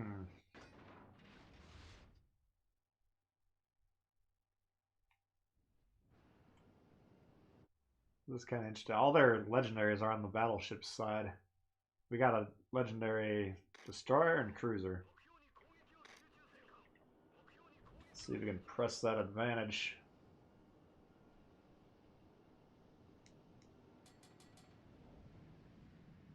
Now they got an extra destroyer. That's a big advantage.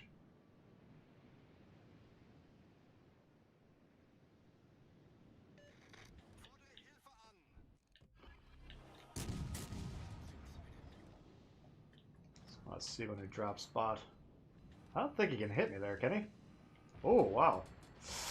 Oof. What the fuck?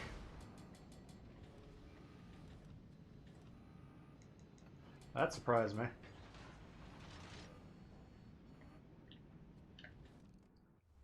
Kagero Lightning or Tashkent. We saw a robust salvo of HE. I was going to say, I don't think there's a destroyer over here. Oops. I think we can hit that, but we'll try it.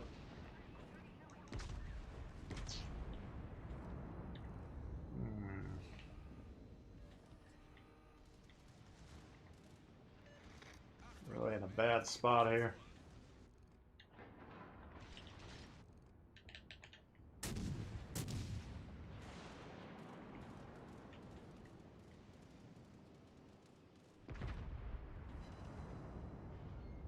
There he goes.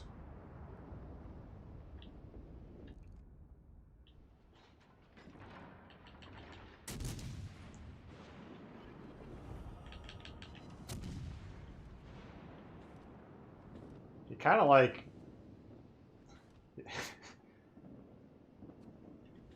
I think he realized what he did, and he kind of pulled out of that. He angled right before we could wipe him off the map.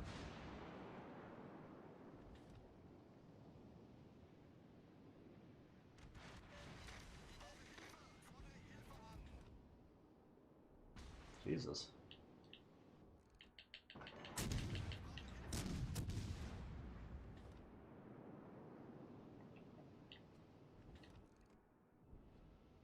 If there's one guy targeting me, that's the Grover. He should have been on reload. I'm kind of surprised he shot that quick, but the second it popped a 2, that's when the Richie started targeting me. That was more dangerous. Forced me to angle.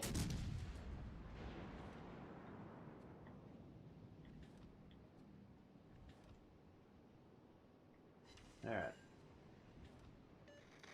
So we can pull forward here, then we're going to be unspotted.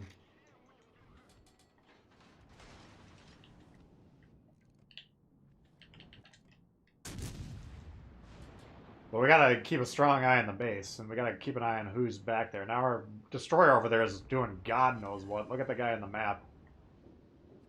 That's the worst spot he could possibly be. The other two, they're gonna need help sooner or later.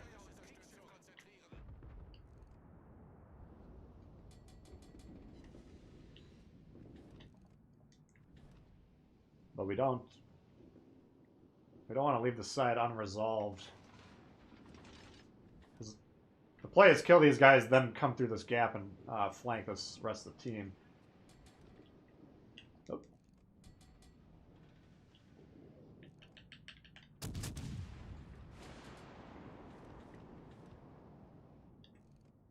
Fucking Richie's doing a good job of keeping... Oh, I thought he was going to shoot at me. Alright, now we can leave this Richie. We don't really care if he's backing up. He's going to take a while to kill. There's no point in devoting any resources or mind power towards that guy anymore. If these three can't handle a 3v1 on him, we're not going to win this game anyways, so don't worry about it. But these destroyers in the middle, they're potentially a problem.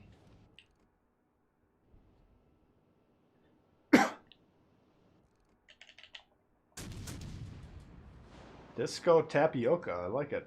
By the way, Tbull, thanks for going out of the way and making these how-to videos for us. They help more than you can imagine. Absolutely.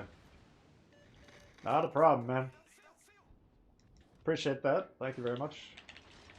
Now, my goal, if I can help players play this game better, the game becomes infinitely more and more fun the better your teammates are, so... And your opponents, frankly. So if I can help that out in just a little minuscule way, I'm happy to do so.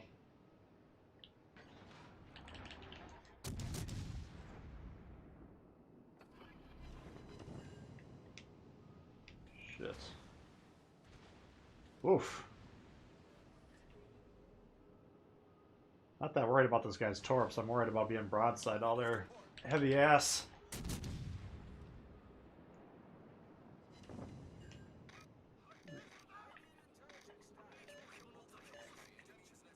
Yeah, this is one of those games where it feels like you're kicking ass and we're probably going to lose because we got one ship left on the base. Jesus. Oh, God. And our teammates will never realize what's going on. I mean, these guys that are over here do not ever know what's going on when it comes to the map. Jesus fucking Christ. Too much screwing around that game.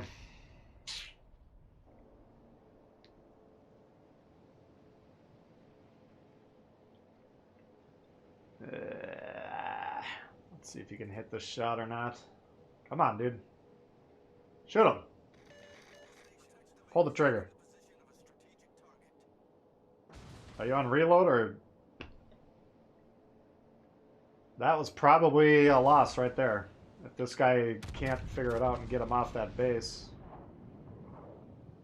Ah, fuck.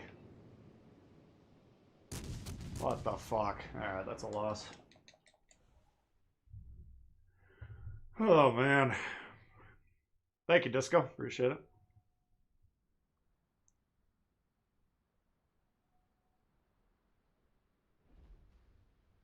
Yeah, it can bounce those shells. I don't think we'll be able to look at it now, but it's 32 plating, so you can't bounce the whoops. You can't bounce the Yamato, but you can bounce everything else. So you saw when the Grover shot at us, we angled towards him and he hit us mostly in the hull. The one shell he got damage was it was like 1600 damage because he hit us either in the deck or superstructure, whatever it was. If we were broadside, like that last shot we got caught broadside, we got blown up, dev struck, you know. That's a disaster. But if you're angling properly in the Alaska, you can actually bounce most of the damage. Just not this guy right here.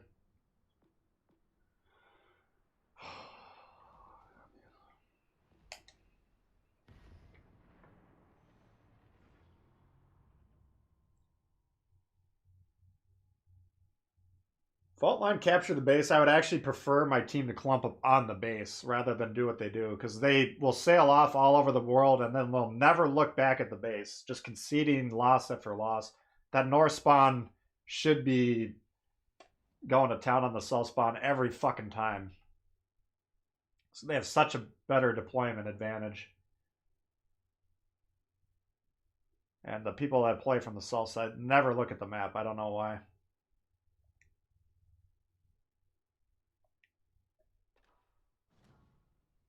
Like, if you're on the north on fault line and you lose, your team kind of fucked up.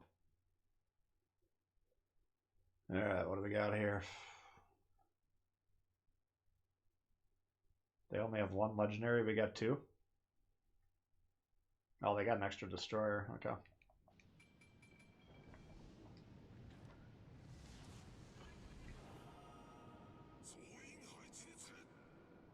.16-inch shells. I don't know what 16-inch shells are, but it can't bounce Yamato. That's pretty much it, I think. Again, that's hull. So if I'm like angled towards this, but they're shooting me long range where the shells are coming in vertically, the angling's not as great. But the closer they get to something that's pointed at them like this, they're coming in more and more horizontally. They're going to be hitting the hull more.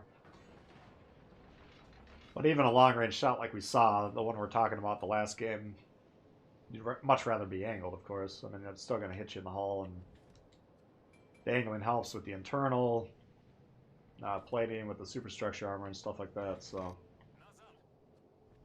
pretty much always going to want to be angled. But in Alaska, you know, in a 5-kilometer fight like this, I could kick the shit out of that Odin if I'm playing it properly. I need intelligence data. Acknowledged. We've been spotted. We're gonna get torped here. This is...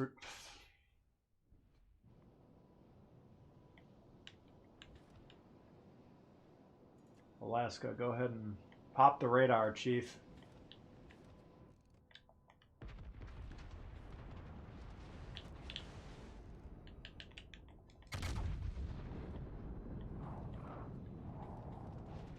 Radar.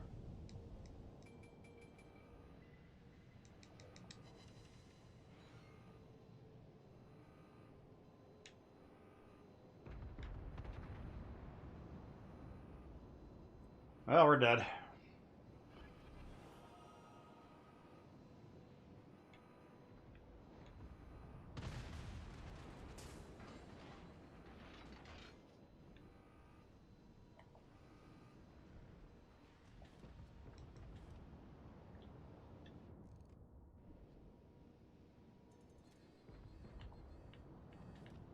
Where is this fucking guy?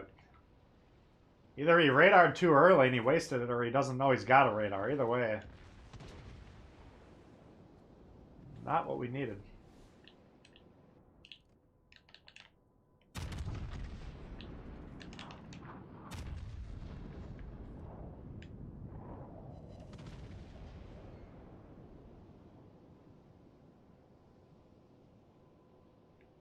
Of course, he's trying to torp me because I'm beached. Can't blame him for that. I mean, I get the Alaska doesn't want to push in, but like we were just talking about, he can really angle against the threatening surface ships. The one he's got to watch out for is this Odin right here, who's currently blocked by the island, so... He should be able to muscle that destroyer off and just fuck him up if he wanted to.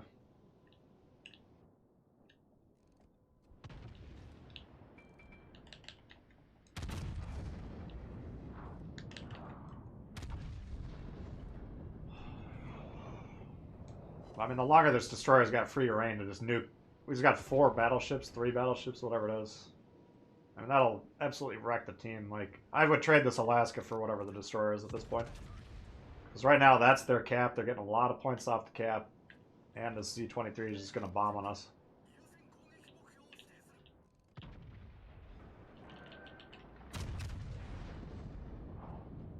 So we're just going to have to push for it. Look at this fucking guy back here. Just walking into our spawn with no punishment.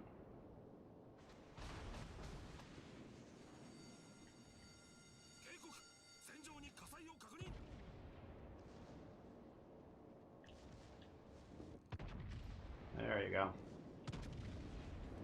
Alright. Beautiful.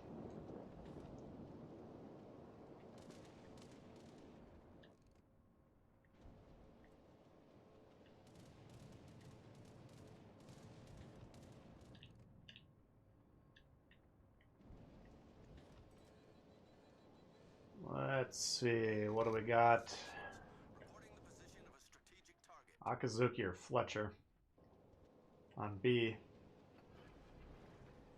This guy's just got a... Right now he's trying to survive a 1v3 at the least. Potentially a 1v4 if the destroyer's over there. He should be kiting towards us.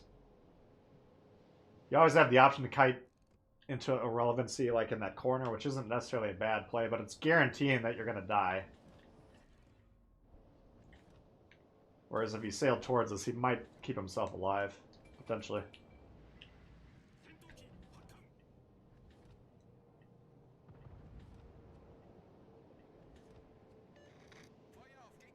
Fletcher Torp's spread out a little bit, so I don't think he can one-shot us here.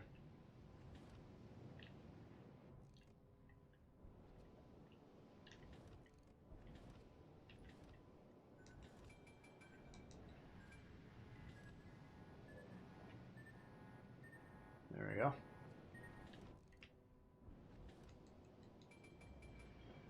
They're having a hell of a time capturing C to the point where they're going to get frustrated and sail right through it, which is just a fucking disaster. Come on, guys.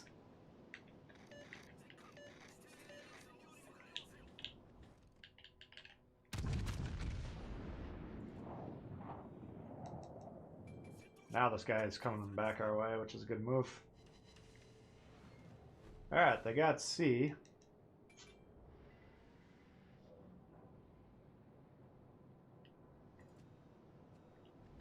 Now this guy's in major trouble.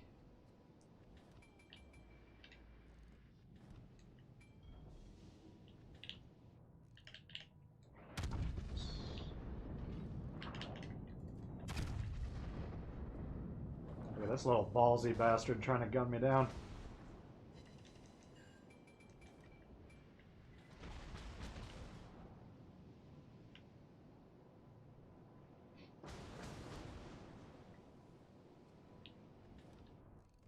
Kind of a misdeployed radar the whole game. Thank you, Dennis. Welcome to the members. Appreciate that.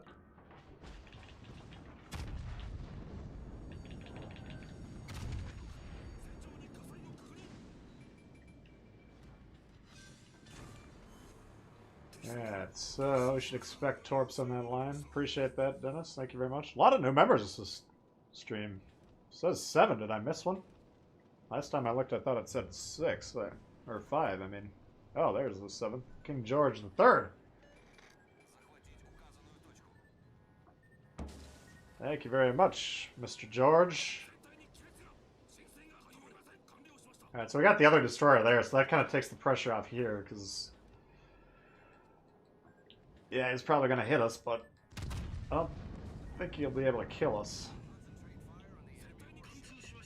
And at this point in time, we don't necessarily need to stay alive to win this. It's a long time we're going to be flooded, no doubt about it.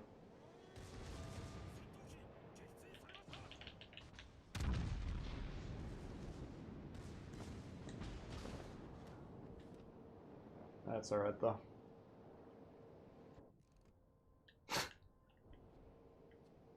Menacing position by this fucking Grover. Look at the map control he's exerting. Thank you, guys. Appreciate that. Oops. Surrey.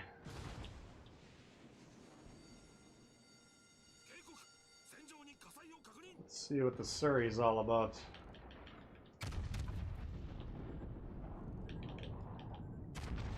Ooh, not a beast when it comes to armor. Oh, there he goes.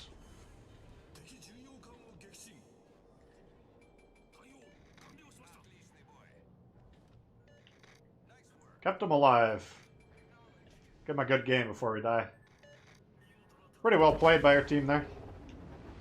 I mean, the initial position with the battleships, we had basically, I think it was this island here. No, it's probably down here. We basically had 4 battleships in this zone right here, which is not good. But we had a pretty big overload, and we pressed it with enough vigor to resolve the situation quick enough that that way we could get into the other angles of the map. Wow, that Akatsuki killed the Kutuzov.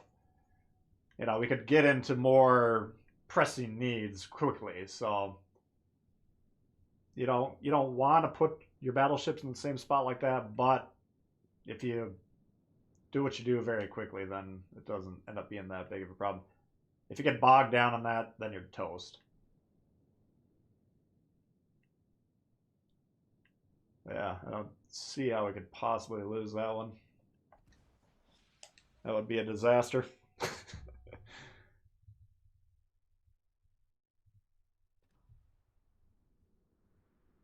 Became a member and YouTube kick you out of the stream. What? Looks like you're back, Dennis. Appreciate you being a member and supporting the channel. If you missed what I was saying to you. Oh, man. It's been a struggle. I think we got it just above 500. Well, that should be a win. Let's do one more low tier. See if we got anything we got to do. Premium 3 and 6. Oh, God. 6 was a disaster.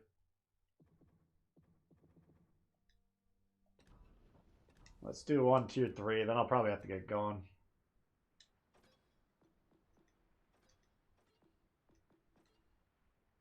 Yeah, that's some pretty good action today. A couple games they've just haven't been able to win. Hey, Phil. How you doing? Just killed you in the Surrey? I don't think so. Did you? Was it you that killed me? Yeah, I suppose it probably was. I thought the Fletcher killed me with a flood, but I wasn't really paying attention. Well, GG. Surrey and Devonshire can hold their own against other cruisers. Yeah, the only one I've tried so far is the Hawkins, which hasn't blown my mind. But I've only played maybe 4 or 5 games in it. You can't get a good feel for the ships when you got stock mods and all that shit, because you can't even turn your ship, you know. Like when you're upgrading your ships, you usually want to put on the hull mod first. Number one, you get more HP, which is nice, but it always helps with the rudder shift, which is the bigger benefit. Prior to that, the ships usually move like a slug. Saw Boogard's fist, saw the CC skin.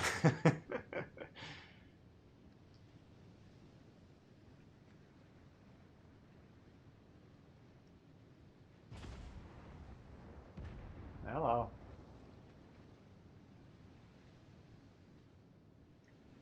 Yeah, I mean, ideally, you don't want to rush the Yamato and the Devonshire.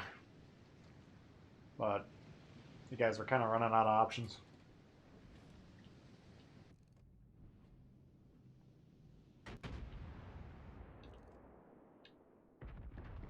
Wow.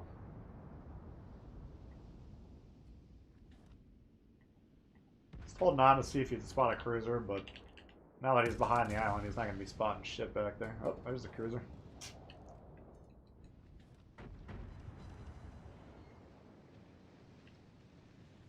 There's the destroyer.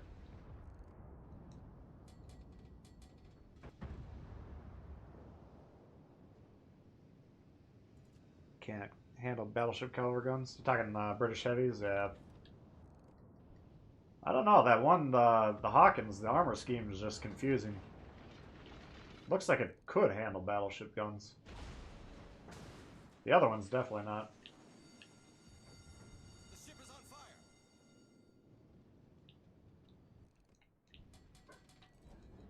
Your time is coming to an end, my boy.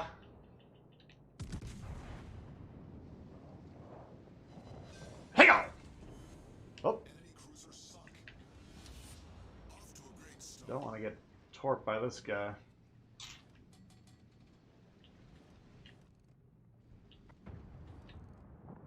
Whoops.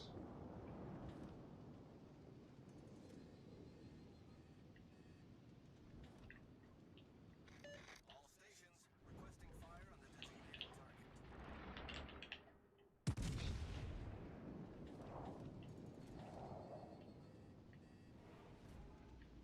There it is.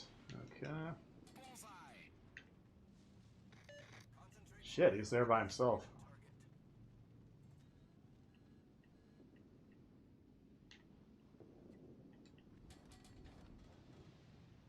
Ah, fuck. This isn't good.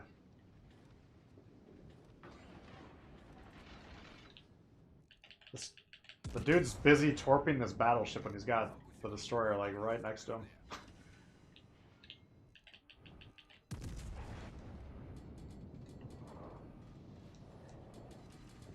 Okay. We got Milwaukee on our team. All stations concentrate fire on the target. I love his dedication. And the destroyers are a bigger threat to him than the Wyoming. They're definitely a bigger threat to his teammates.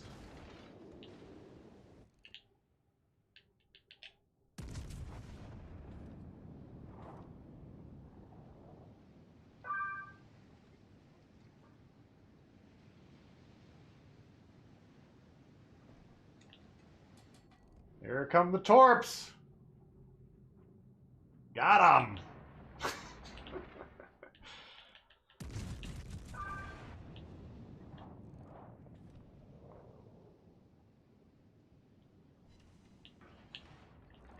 There we go. Alright, well. That did the trick. All stations, proceed to capture that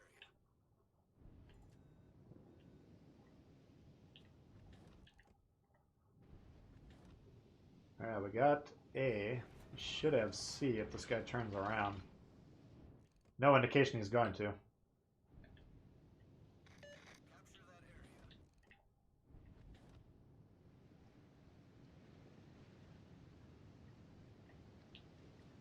My question is, does this Arkansas punish me to turn to this Yahagi, who I'd like to kill?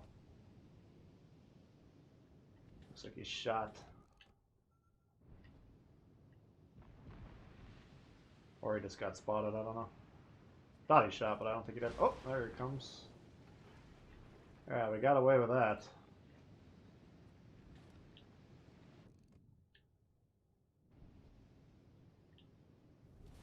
Our victory is in sight. Come to Papa.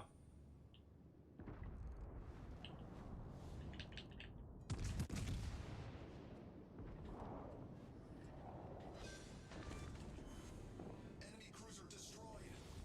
All right, easy.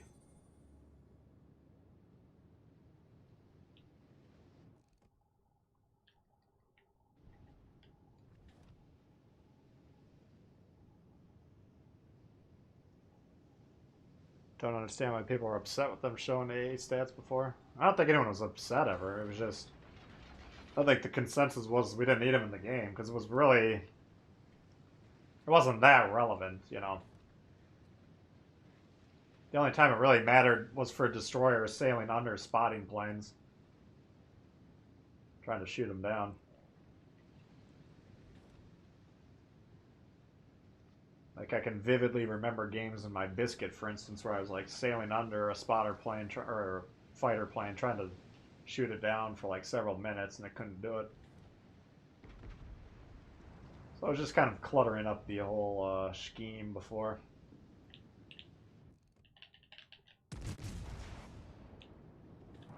That should sting.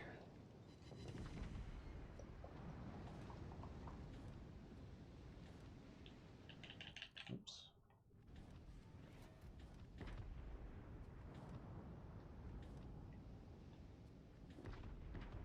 Spotting Rimids, yeah. I agree. I don't know why. I'm really surprised they haven't put them in by now.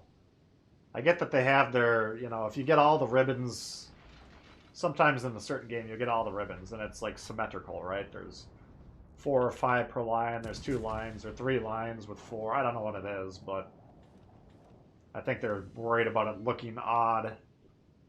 Screw that. Put them in there.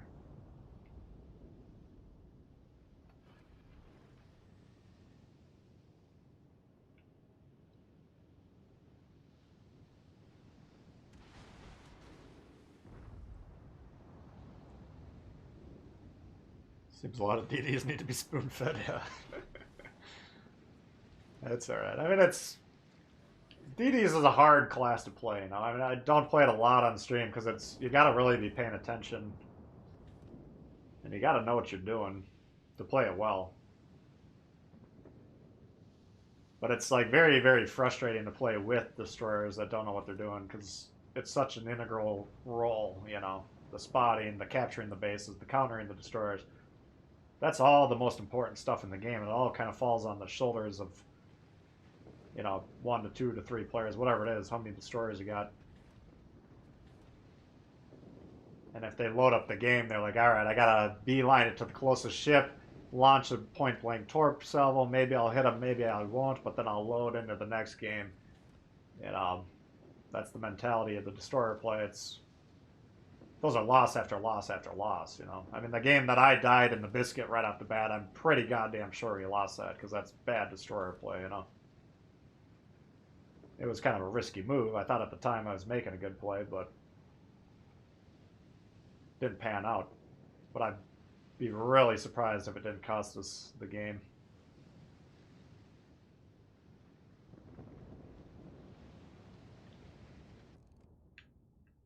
Hold still, will ya?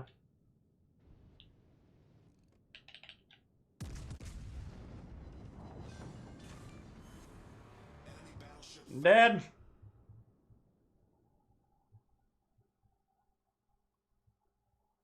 Damage dealt after your spotting missions. That would be interesting. That would be very interesting.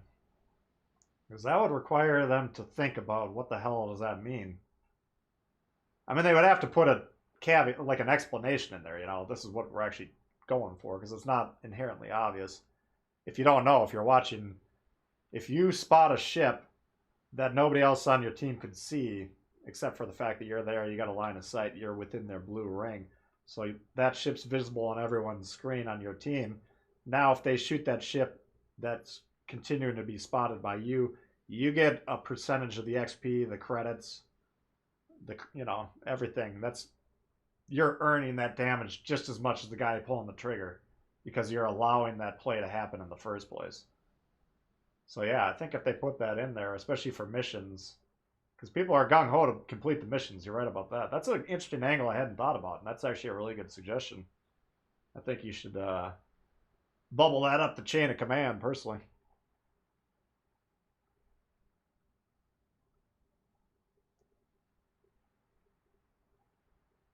Yeah, I'd agree, Luke. I love playing light tanks. Yeah, not bad. All right, well, this is my only day off this week, and I got some errands I gotta take care of. So I wish I could play longer. It's been a lot of fun. It's been a while since I've been able to hang out with you guys. But yeah, I do gotta get rolling. Let's see here. We had Dope Wookie. We got Myron. We got a couple from Myron. We got Carlos, Disco Tapioca, Bugsby, Bill. Oh, I think I missed one. Oh, no. Disco was asking about the Vlad. I think I saw that. Couple donos from Disco. Appreciate that. Luke. Thank you guys for the donations. And new members. King George III, Dennis. Vincent. Did I miss Vincent? I kind of feel like I missed Vincent. If I ever miss something, guys, I'm relying on you to point it out to me. Just keep spamming it till I notice. So I apologize to Vincent if I did miss you. Hopefully I didn't. Thoughtful. Mr. Jamphy. Cooper.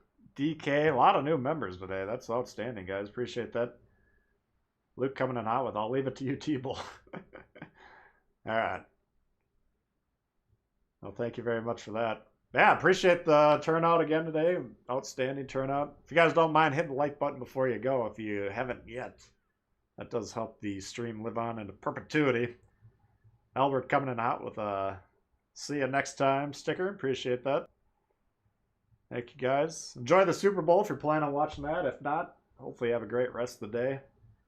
I'll try and get as many videos out as I can this week, and then probably next weekend, hopefully, if all works out well, I'll have time for a couple streams, and then after that, we should be back to more of a normal schedule. So, anyway, thank